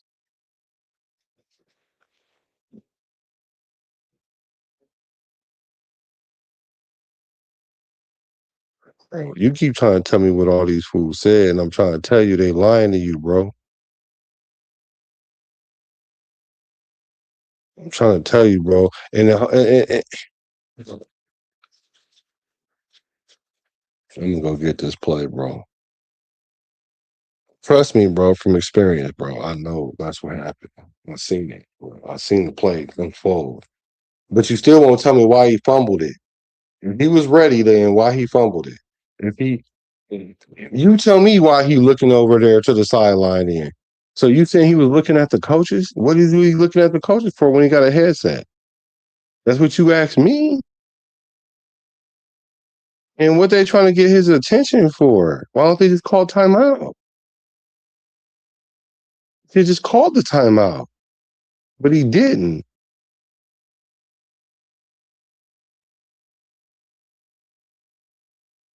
Oh, here we go. This is a great one. AOC is 6-1 when the Raiders rush for 100 yards or more. Great. Great. So all we gotta do is get Genty to run 100 yards and we can win with AOC, y'all. Come on, bro. You doing a good job though. I ain't gonna even lie. You doing a good job right now, bro. You doing an excellent job. Give him a run game and an offensive line and see what happens. Yeah, you're gonna get hurt. Still. He's still gonna get hurt.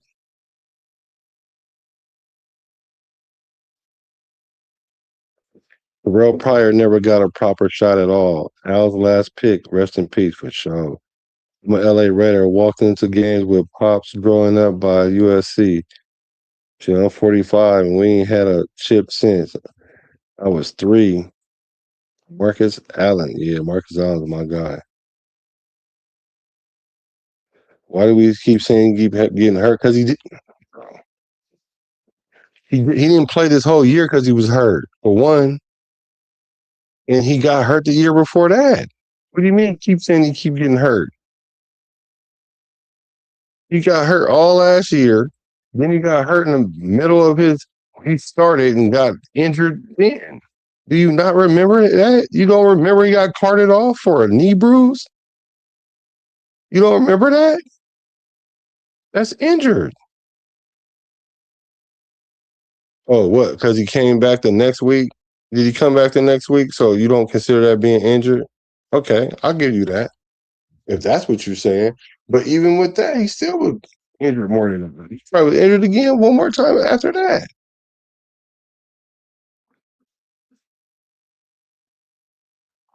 But I'm about to see how many times he was injured last year. But that's why I keep saying getting hurt, because he can't play more than 4 games in a row. And when has he done that?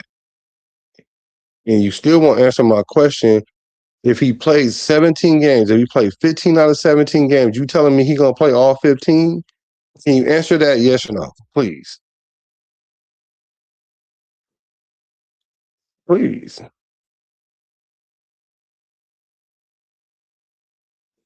He went out there with a deep knee bruise. They say he should be out 2 to 3 weeks. Oh, but he played the following week. And then what happened the week after that? What happened the week after that?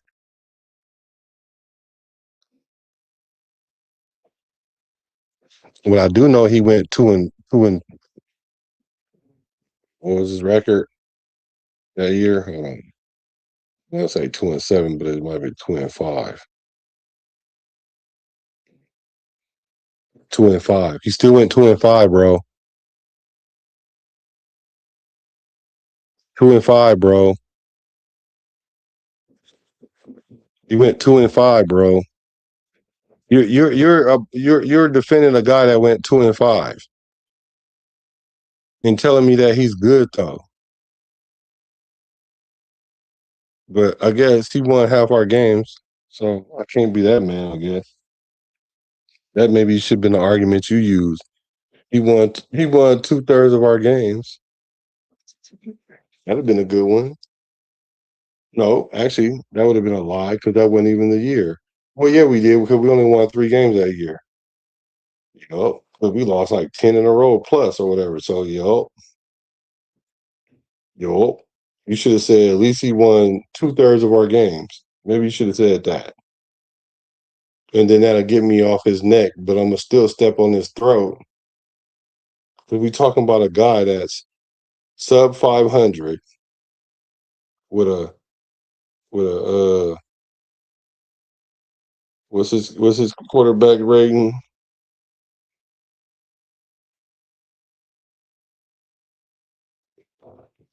I'm about to find his play though. He's an ALC catching mad strays. He need to get up out of here so he stop getting shot.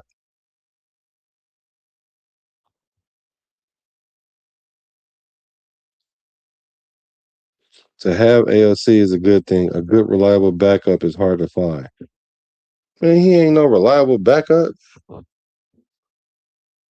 ALC ain't over. He's a third string. He's a scout team quarterback right now. Y'all better quit playing. Y'all not being real with yourself, man. This boy is a scout team quarterback. That boy is. Let me tell y'all who he is. That boy is Patrick Mahomes for 2 times a year. He Blow Dix 2 times a year. He what's that weak ass quarterback name in the Chargers? Hella overrated. He ain't weak, but he overrated though. He get to be him 2 times a year. He get to be Brock Purdy this year in practice. He get to be, man, that boy scout team quarterback.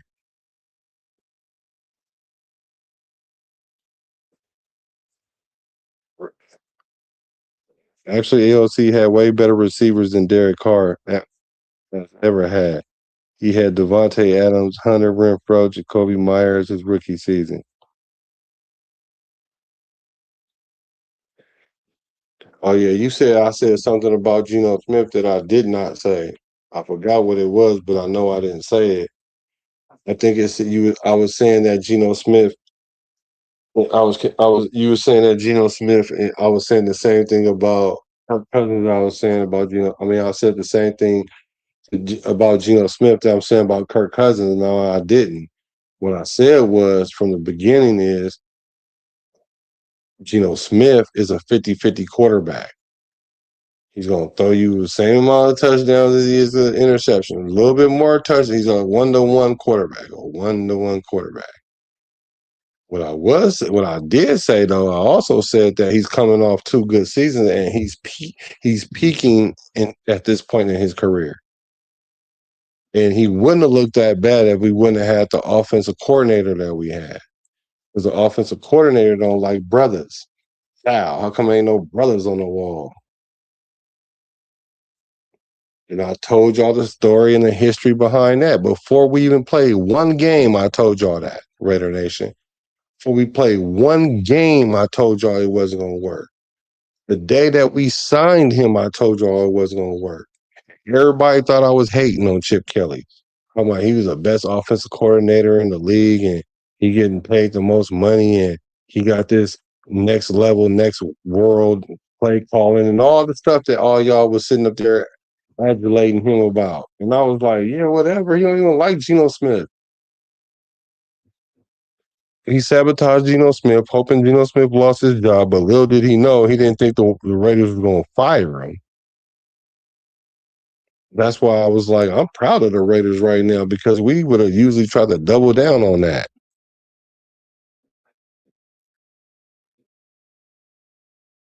Let me see. Are you forgetting the team he played for? Nah. How did Geno Smith do? How did Garner do? Right. I agree with you on that. But point is that he played better than all of them. Even no, he didn't. Geno Smith finished the season, bro.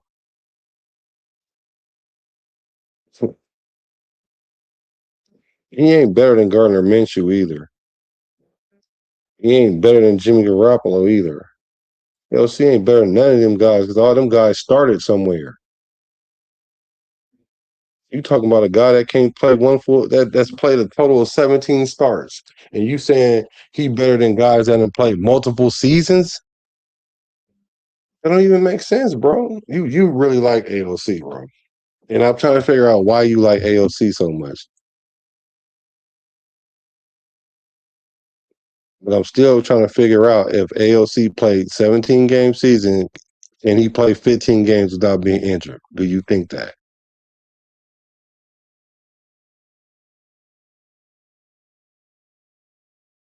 Why did what team go backwards?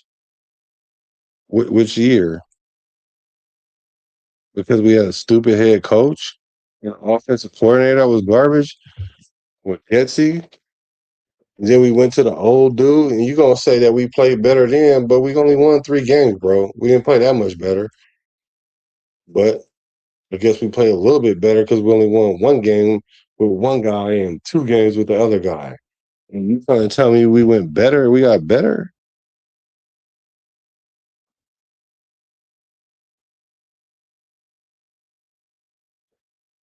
Oh, so now he didn't play last year because we was tanking. Okay. That'd have been the perfect person to put in if we was tanking. We did tank, but that would have been the perfect person to put in. Bro, I said he got hurt the first game. Then he came the next game and fell on the other knee. I didn't say he got carted off or nothing. I said he bruised his other knee. He did. He did get injured. He didn't get hurt. He got hurt. He didn't get injured. Let me say that. But he got injured the week before, though. I'm not putting it all on AOC. I'm not. But AOC is not no starting quarterback. He ain't no starting quarterback caliber. He ain't no 3,800 yard a season quarterback. Stop it. He ain't no 20-10 type quarterback a season. Stop it. If he is, why we go draft a quarterback? If he is, why? Why would we go draft a quarterback? Matter of fact, we could draft a quarterback. Why did we go get Kirk Cousins then if he could? He's getting further and further in the depth chart, but he's dope though. Y'all ain't, since y'all won't tell me the 15 game thing, yes or no. Well, tell me why they keep drafting quarterback, why they draft a quarterback and bring in a free agent quarterback, and he the third string of both of them.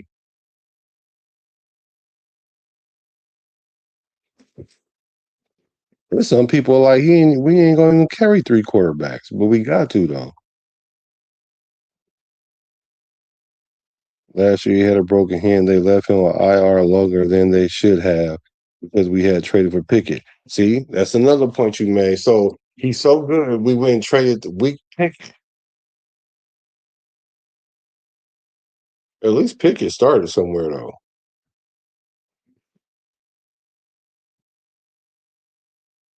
Yeah, he got hurt because he kept getting. Did he come back?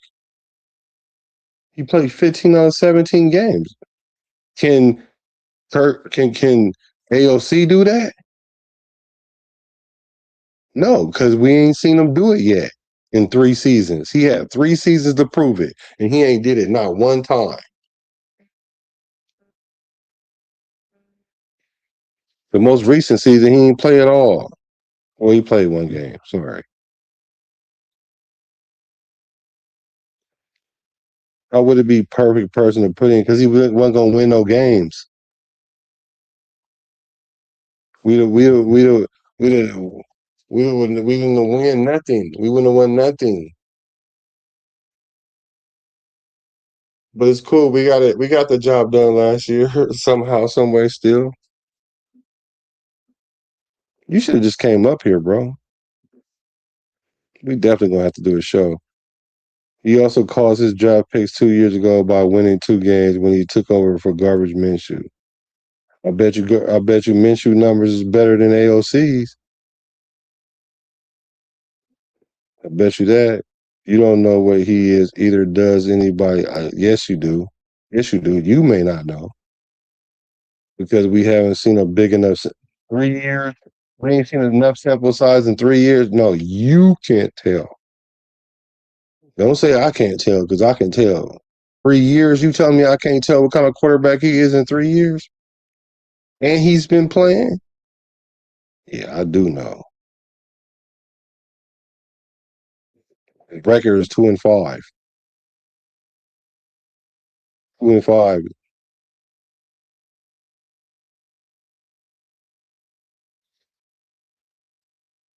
The league has a very short leash for black QBs. Racism exists. White people don't like to acknowledge racism. As black people, there's no black privilege, only white privilege. It's a tough one. I would like to think the Raiders don't deal in that, but it's still kind of, it'll be ignorant for me to think that they don't at all. Just because you like the rest of his roster, we haven't seen what anybody has because they played the Spurs and they don't play at all. It's because you like the rest of his roster. We haven't seen what anybody has because they played the Spurs or they played in Spurs or they don't play at all. Bro, you must get, bro. I can evaluate talent. I'm sorry. I can evaluate talent. Am I always right? No. Even scouts aren't always right. But I can evaluate talent and it don't even take a rocket scientist to know if this dude ain't played a whole 17 games yet, you can't consider him starter material. He may be backup material. Okay, if he was backup material, then why he ain't the backup now? Why we keep bringing in quarterbacks? Why do we keep bringing in quarterbacks in if he's a quality quarterback? And they see him every day, all the time.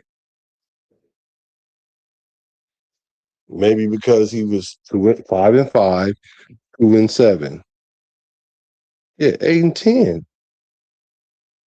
So that's good. So it took us 3 years to find out he'll take us 8-10, and it don't even work like that though. It don't work like that. You can't just add up all your stuff and then come up with a stat.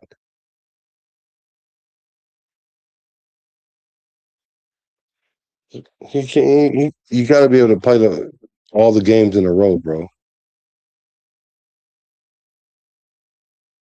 You got to be able to play them all in a row. Tony Shepard was good with you, brother. Cooley, thank you. It's good with you. Mm,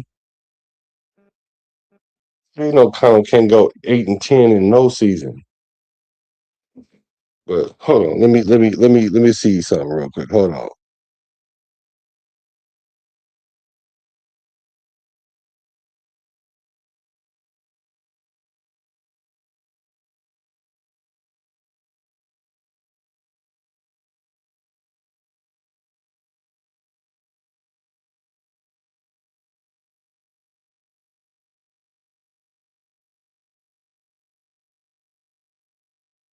So look, check this out, man. So he fractured his thumb October 2024. Then he fractured his right wrist during preseason. Then he got carted off.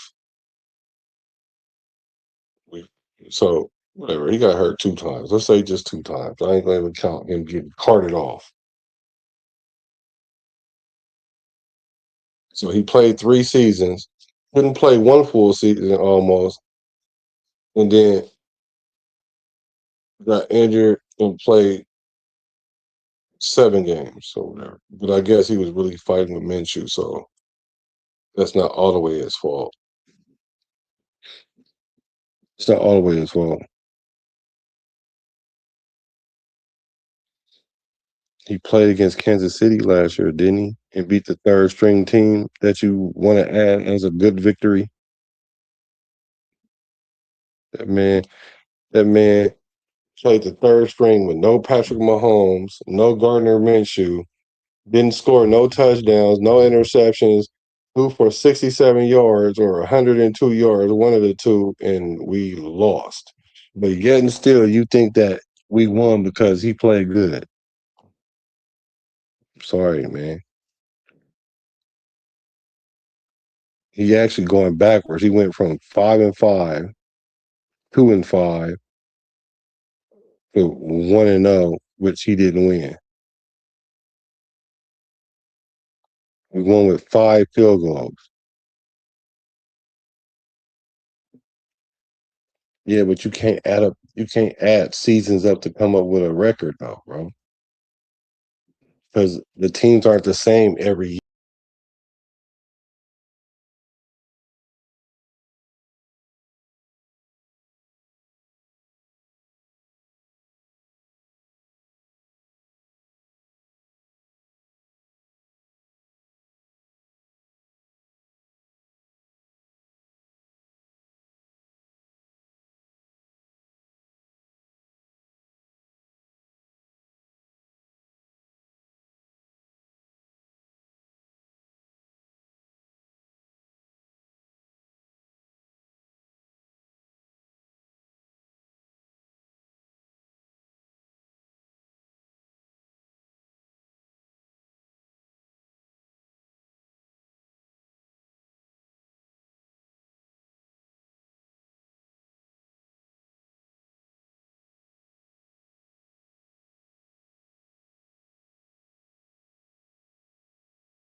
Oh, what happened? I'm sorry. I'm over here talking crazy.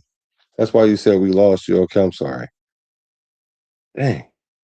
Let me see. Where was I? I was right. It's not his fault they keep putting players in front of him not as good with the money they're making. He's not better than Gardner Minshew, bro. He's not better than Geno. Those guys have proven that they can play a full season. Your boy haven't played a full season, man. We piecing up 3 seasons to come up with a full season or 2 seasons. AOC is not about to be on the third string quarterback. We're not about to need him very soon. We'll probably get a trade for him. IR or practice squad him up won't matter. He's not part of the long term. Yeah, don't put him on a practice squad though, because somebody will pick him up. Somebody desperate, pick him up. The whole team went backwards. It's been nothing but different OCs and head coaches. Derek Carr went through that. But regardless of all that, you can't get me to believe that AOC is an 8-10 quarterback. But that mean if he was 8-10 for his first season, the next season he should go to the playoffs and a Pro Bowl.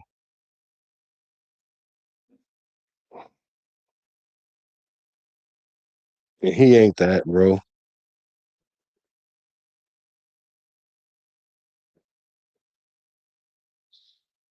But you giving good arguments though, for sure. You giving good arguments for AOC, and I appreciate you because the more I hear them, the more I'm equipped to be like, what? I got something for that. Like that don't even make sense. Like AOC is all right, but he like Jared Stidham, bro. Same guy, Jared Stidham Jr.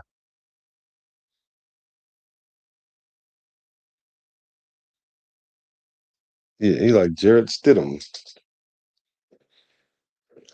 Let me let me see if I can find this play where your boy fumbled the ball. You won't tell me why he fumbled the ball in that situation there.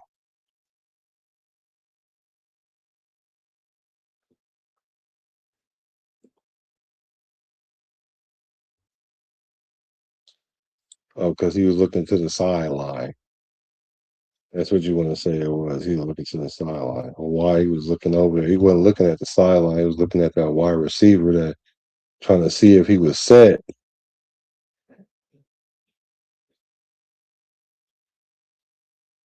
Hold on. Is this it right here? Let me see. Let me get this queued up for us.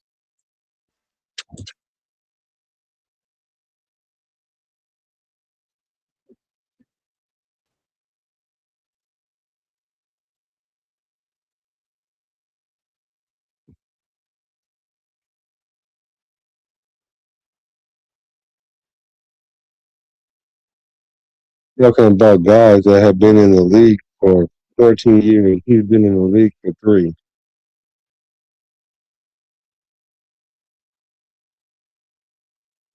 Well, he really been in the league 2 because he only played 1 game last year, bro. Here we go. Hold on. Let's look at this AOC play though, man. That wasn't AOC fault, but it really was. See, I'm trying to see some video where I won't get the copyright. Hold on, let me see though. So, 'cause I want to show you the whole drive where he was snapping it. He was calling for the ball.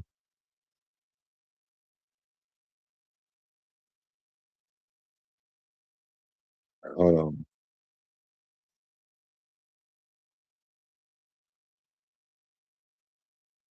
All right, hold on 1 second. I'm looking it up. Rock Bars is a beast, boy. And don't get me wrong, he was driving down that in that last drive for sure.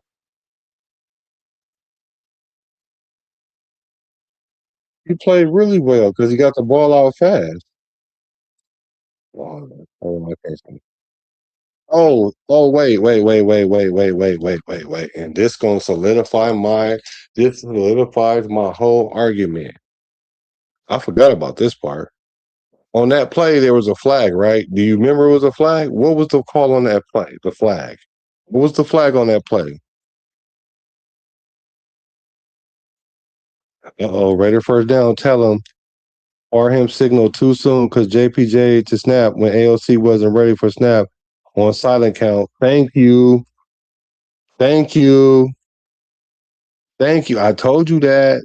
That's exactly what I told you. I'm about to pull it up. I just don't want to get a copyright, so I'm trying to find out somewhere I can really do that. But that's exactly what happened. But there was a flag on that play. Do you know what that flag was? That's why he was looking at the sideline because he was looking for the wide receiver to be set, and the wide receiver was not set, but he had already called for the ball. He ain't surveying no defense. That boy's looking at that dang. Let me see. Dang. I'm trying to find one that I can use that's not copyright, y'all. Yeah, I appreciate y'all on the late night, man, for real. And I appreciate you too, Rebel. That's why I think we're gonna have a fire podcast when we a show when we finally link up. I had hit you the other day to see if you want to come on the show that we was having, but let me see.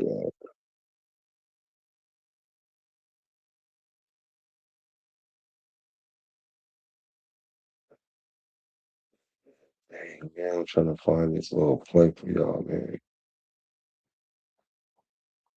Let's see who's out there tripping, man. I don't know why I can't find it on here.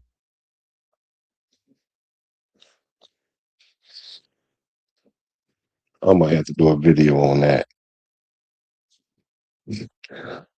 Bottom line, should have clocked it with 4 seconds left and have Carlson try for a win. We're gonna throw it out of bounds and burn the clock was stupid. Hey, didn't I say that too? Yeah, that's exactly what I said.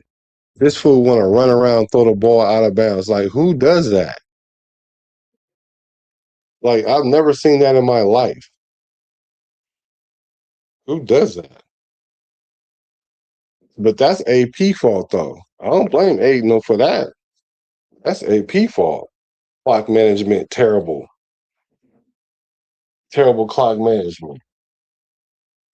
And that's what made everything all weird because you could just sense it. You could just feel that it was something weird was about to happen. Because it's the Raiders doing Raider things. Right? I promise you, bro. The dude, Parham tapped JPJ. He snapped it. It was a flag because the wide receiver wasn't set. And that's what Aidan was looking at when he looked over there. He wasn't looking at the sideline.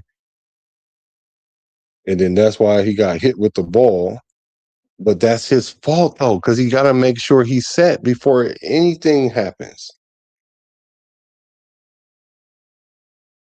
That's the quarterback fault. The only way it ain't his fault is if the center just snapped it on his own, and he ain't about to do that. He ain't gonna snap it on his own. And the reason why JPJ snapped it because Parham touched him. So you tell me Parham just touched him for no reason?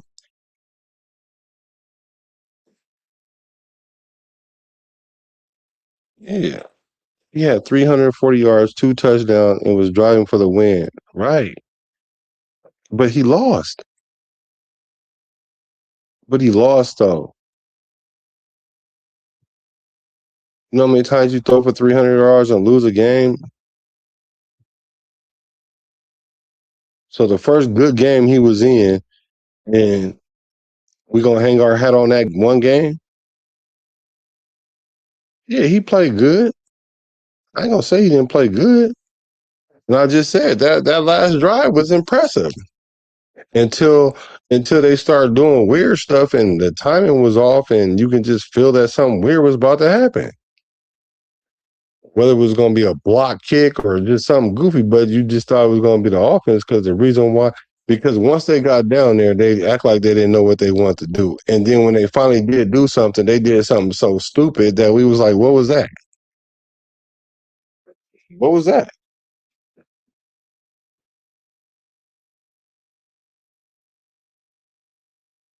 He didn't say exact. He didn't say the exact opposite of what I said.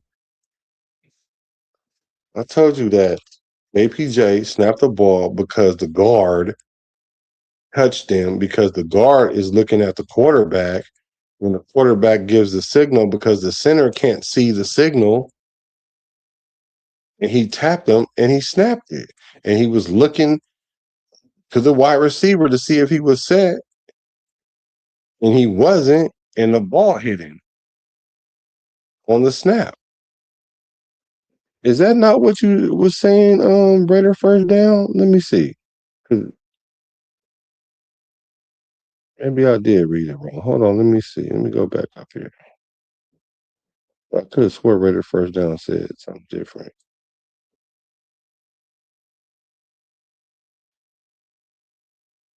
He said Parham signaled too soon, caused JPJ to snap when AOC wasn't ready for the snap on silent count.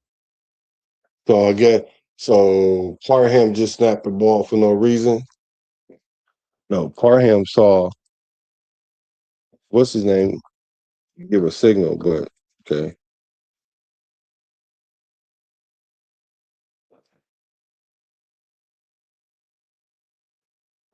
He said, I'm in LA, but I like what you did with the BART. Shout out to Oakland. Hey, appreciate that, man. Appreciate that. I really want to find that a clip where I could play it, where they show the different angles. Because it's pretty clear. But with all that being said, he did play a good game and still lost. So that 340 don't mean that when you lose. You know, had he would have won that game, cool. He'd have been 3-1 against them. And really, those two games that he won, he didn't win those games. Why you won't? So how do you explain him throwing for 67 yards in a game? Explain that one then. Can you explain 67 yards in a game in a victory? How did he play good and we win because he threw 67 yards in the game or 102? Explain that to me, please, because I'm not getting it. I'm confused about that.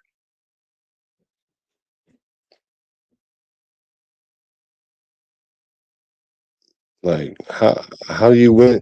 How you throw for 340 and lose, and throw for 67 yards and throw for 102 yards and win? That sounds like that don't have nothing to do with you. That's what that sounds like. Because whether you play good or bad, the result going to be dependent on the defense. That means you don't make or break the game. Although in that case, he did break the game because that was his chance to really go up. But really, he really could just be legit KC killer because to be honest, I don't even know any other quarterbacks that had that much action against him, whether they played good or not. So I'm not going to take all no credit away from him because regardless, at the end of the day, if he threw 67 yards and they end up winning, that's a win on his record.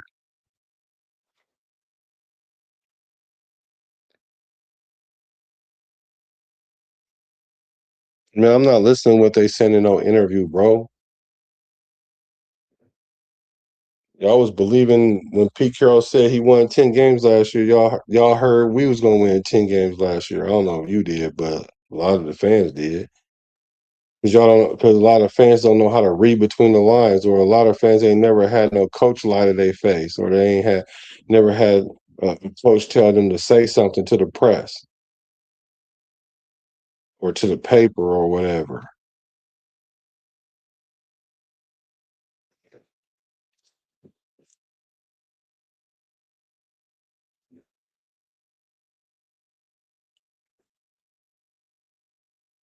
Then AOC better than Geno Smith and Gardner Minshew. Then I'm telling you, anytime we start talking about specific games, and you talk about all his great games, like them his only good games. You know I could pick like twice as many games that Gardner Minshew done had that's better than him, right? More than twice, especially Geno Smith too.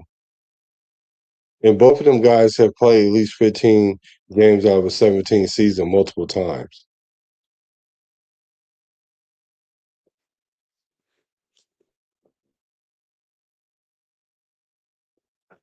Yeah, we do need to give Sleepy Pete and Sleepy Pete JR for the number one pick in the draft. I agree with you on that.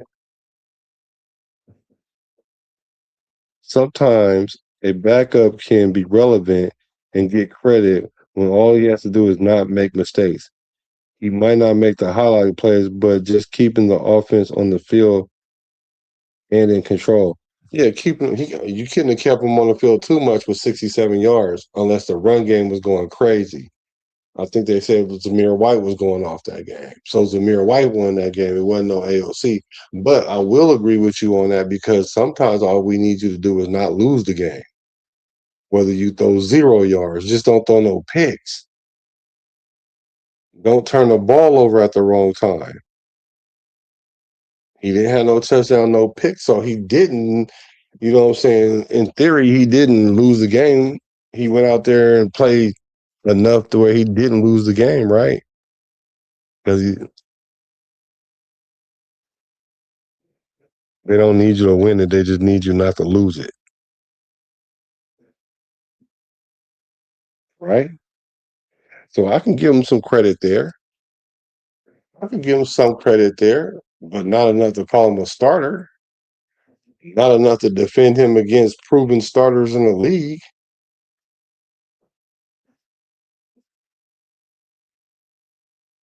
I can't do it, bro. ALC might not even be on this roster by the end of this year, bro. And I've been calling that. But let me ask though. So what should we do with AOC this year? What should we do with him?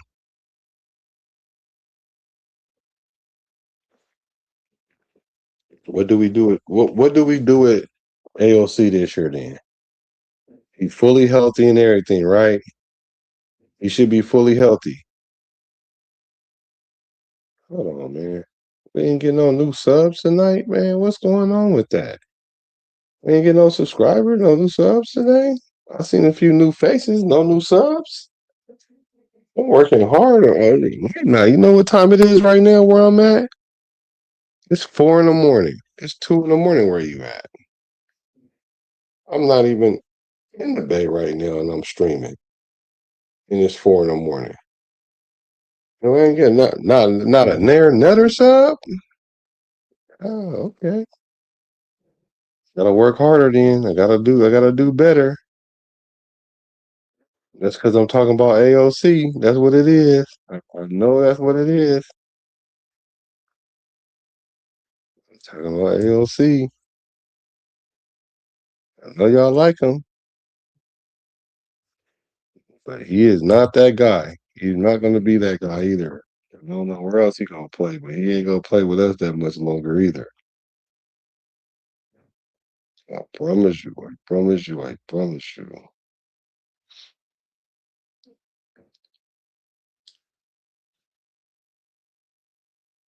I remember Ben Seven.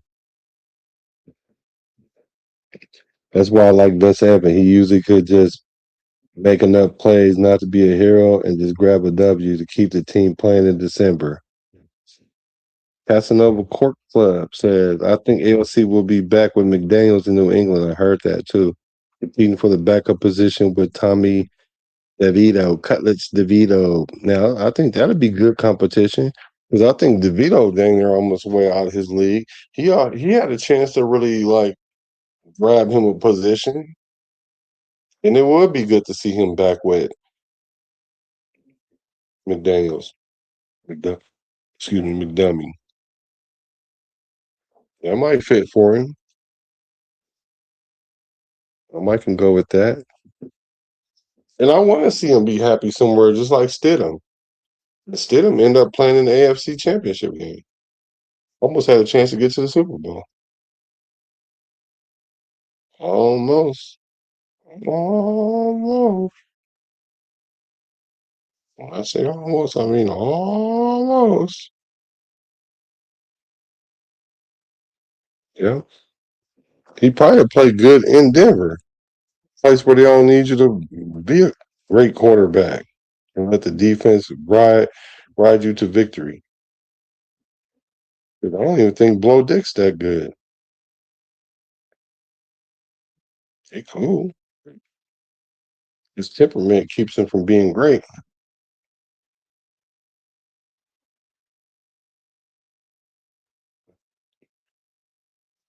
Oh, well, y'all, I'm I'm I'm I'm really proud of you, Rebel. I'm really proud of you because I thought that I was able to think that Ben was like the AOC apologist. That's you. You the man. You can see the forest from the trees with him. I absolutely can't. I can't. He don't even look athletic. Let me stop. Let me leave bro alone. I just don't think he ain't got it, but he gotta go. Bro gotta go. Speaking of gotta go, I guess that's what I gotta do. That's what everybody said last year about what we say. Let's jump on the show. Let's do a show today, bro. You want to do a show today or Monday?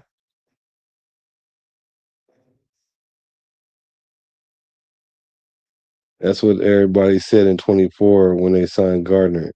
AOC still here. Yeah, because Gardner's going somewhere to start. He's trying to work his way back into the starting position. Then he got injured.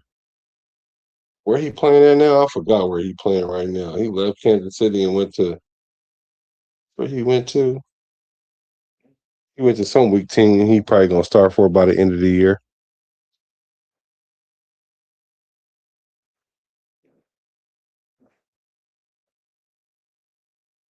Let's see. General manager. Wait. Like to see us move or trade at Jordan Meredith, adding 3.5 million to the cap. Yeah, if you guys go peep my video, I got a hit list, and Jordan Meredith was on it. He gotta go. Yeah, he gotta go. But if we do keep him, I mean, I'd rather keep to get the money off the cap. But if we do keep him and he play anything like he's been playing, he might as well pack up his Gucci, Prada.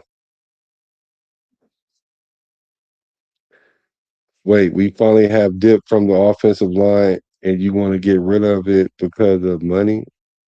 Who? Wait, we finally have dip from the offensive line. What that say? Oh, depth. You want to get rid of what?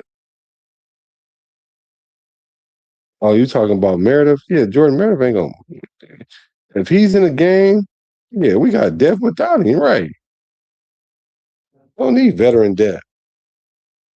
Don't need, not his veteran depth. Blowing off the ball depth. Because he played center. I'm sorry, bro. He probably just ain't got the attitude, bro. Losing him ain't gonna be sweat off our back, bro. Jordan Meredith ain't. We looking at Trey Zoom harder than we looking at Jordan Meredith. Like, it's over for the guy. He might as well go somewhere else. We should try to get some value out of him, so we can have hella picks again next year, and we can bust some moves like we did this year. For real, Jordan Meredith ain't that guy. What he gonna go? Go back to guard? That's where he played best at was guard.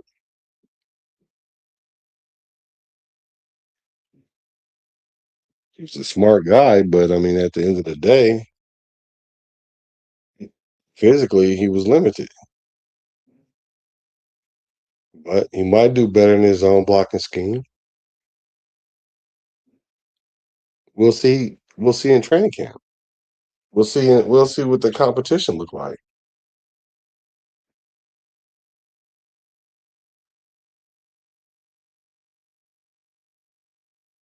Right? We'll see. I think he got to go though. He on my hit list.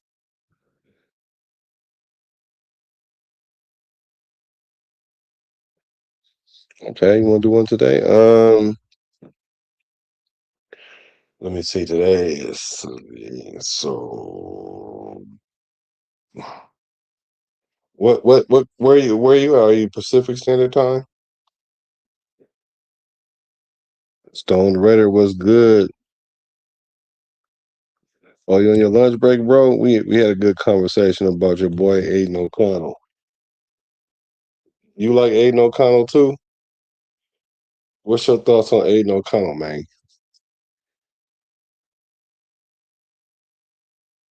He said he ain't gonna play at all though. Gardner Minshew, yeah, he coming off an injury. He might not. Poor guy got a chance to start in Kansas City, got broke. Poor guy. I hope the whammy don't get Mendoza. I hope the whammy don't get Kirk Cousins. Because that Raider whammy is something else, man. Are you on the West Coast, Rebel? And what you want to talk about? I hope not AOC. I hope not. We're gonna have to do AOC another day. And it's funny because we agree on a lot of things, and then there's a couple things that we don't agree on too. Like it's almost like not balance, like 60-40. Like I don't know if that's really what it is. Could be more like 70-30, but I don't know. And I enjoy the pushback because if there's something I'm not seeing, then I would like to see it. And then I had to retract what I said or give the props where it is due. But we can do what's Sunday? Is anything going on Sunday? Because the NBA is on break, and what there's hockey tomorrow. I could do really any time. Maybe in the afternoon, like about you know what's 4? I don't know, 5, 6, 7.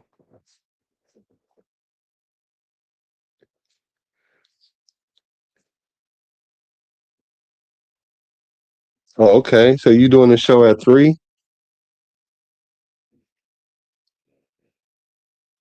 Yeah, I'll peep your show. Raiders first down. I didn't know you had a show. Webb, what's good with Webb?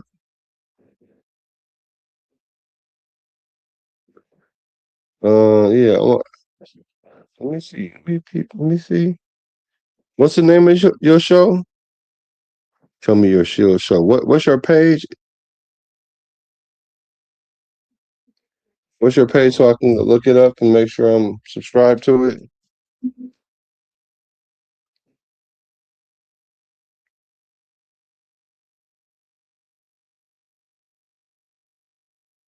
Let me look it up real quick. What's the name of your page, bro?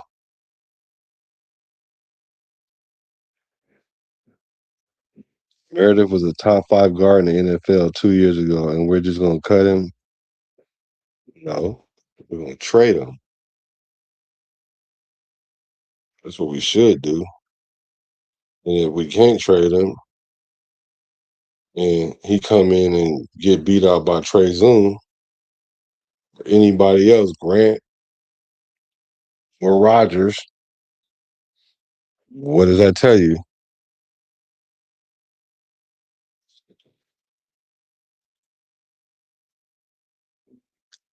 I'm waiting for you to tell me what we should do with AOC though.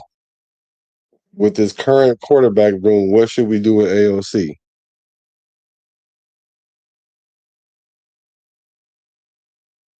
Oh, so you up right now. So what time is it where you are right now? It's 4 in the morning where you are? So we might be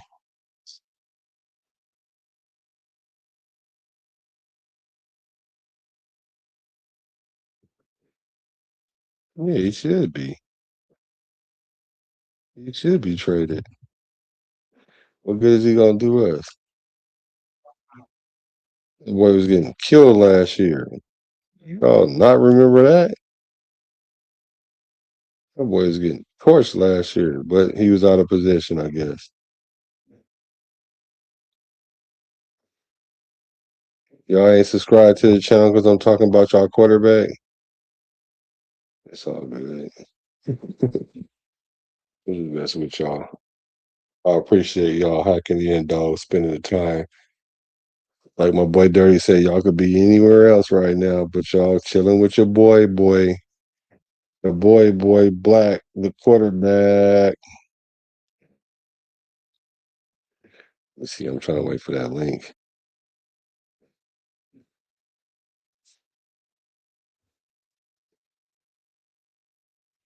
Yeah, Jordan Meredith need to get up out of here. What we waiting? So we waiting. Well, I guess we can't say it's a new regime every year because we about to have this one for a minute. We definitely got to have this regime for a minute, unless the Raider Nation run Hunt Kubiak out of here because we played Mendoza too early, listening to the fans, and then he ended up being a bust. I don't see that happening though. We're doing things the right way, y'all. And we normally don't do things the right way. So, you can't expect something good when you're doing it bad.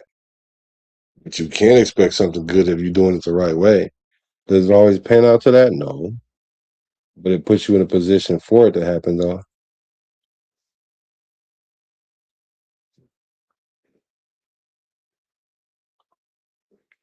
Get that link, bro.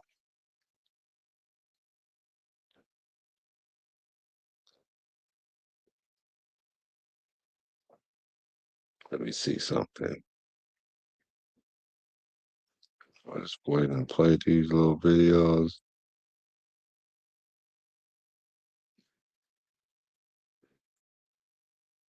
When you get one, you get Fernando Mendoza. Yep. And I believe he's going to be a good player. I don't know if he's going to be a generational player, but I believe he will be a good player. Yep.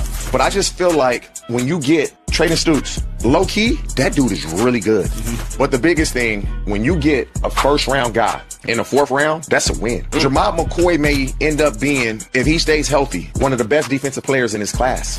Big, fast, and he gets his hands on the ball. Yeah. I didn't think I would say the Raiders. Yeah. But I really, really like what the Raiders have done on the defensive side of the ball. Biggest steal of the entire 2026 NFL draft, and it happened in silver and black. The Las Vegas Raiders grabbed Jermod McCoy, and if this man stays healthy, oh my goodness, this changes everything for Vegas. First-round talent falling to the Raiders at a fraction of the cost. The athleticism, the instincts, the football IQ are all there. Pair McCoy with Fernando Mendoza, Brock Bowers, and Ashton Jeanty, and suddenly the Raiders aren't just contenders, they are Lombardi Trophy conversation.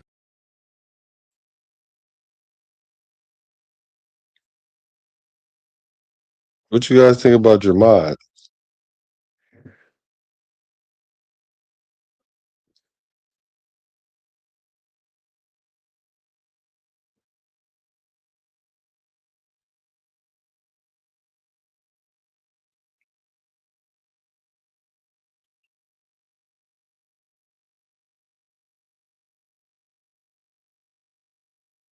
This win.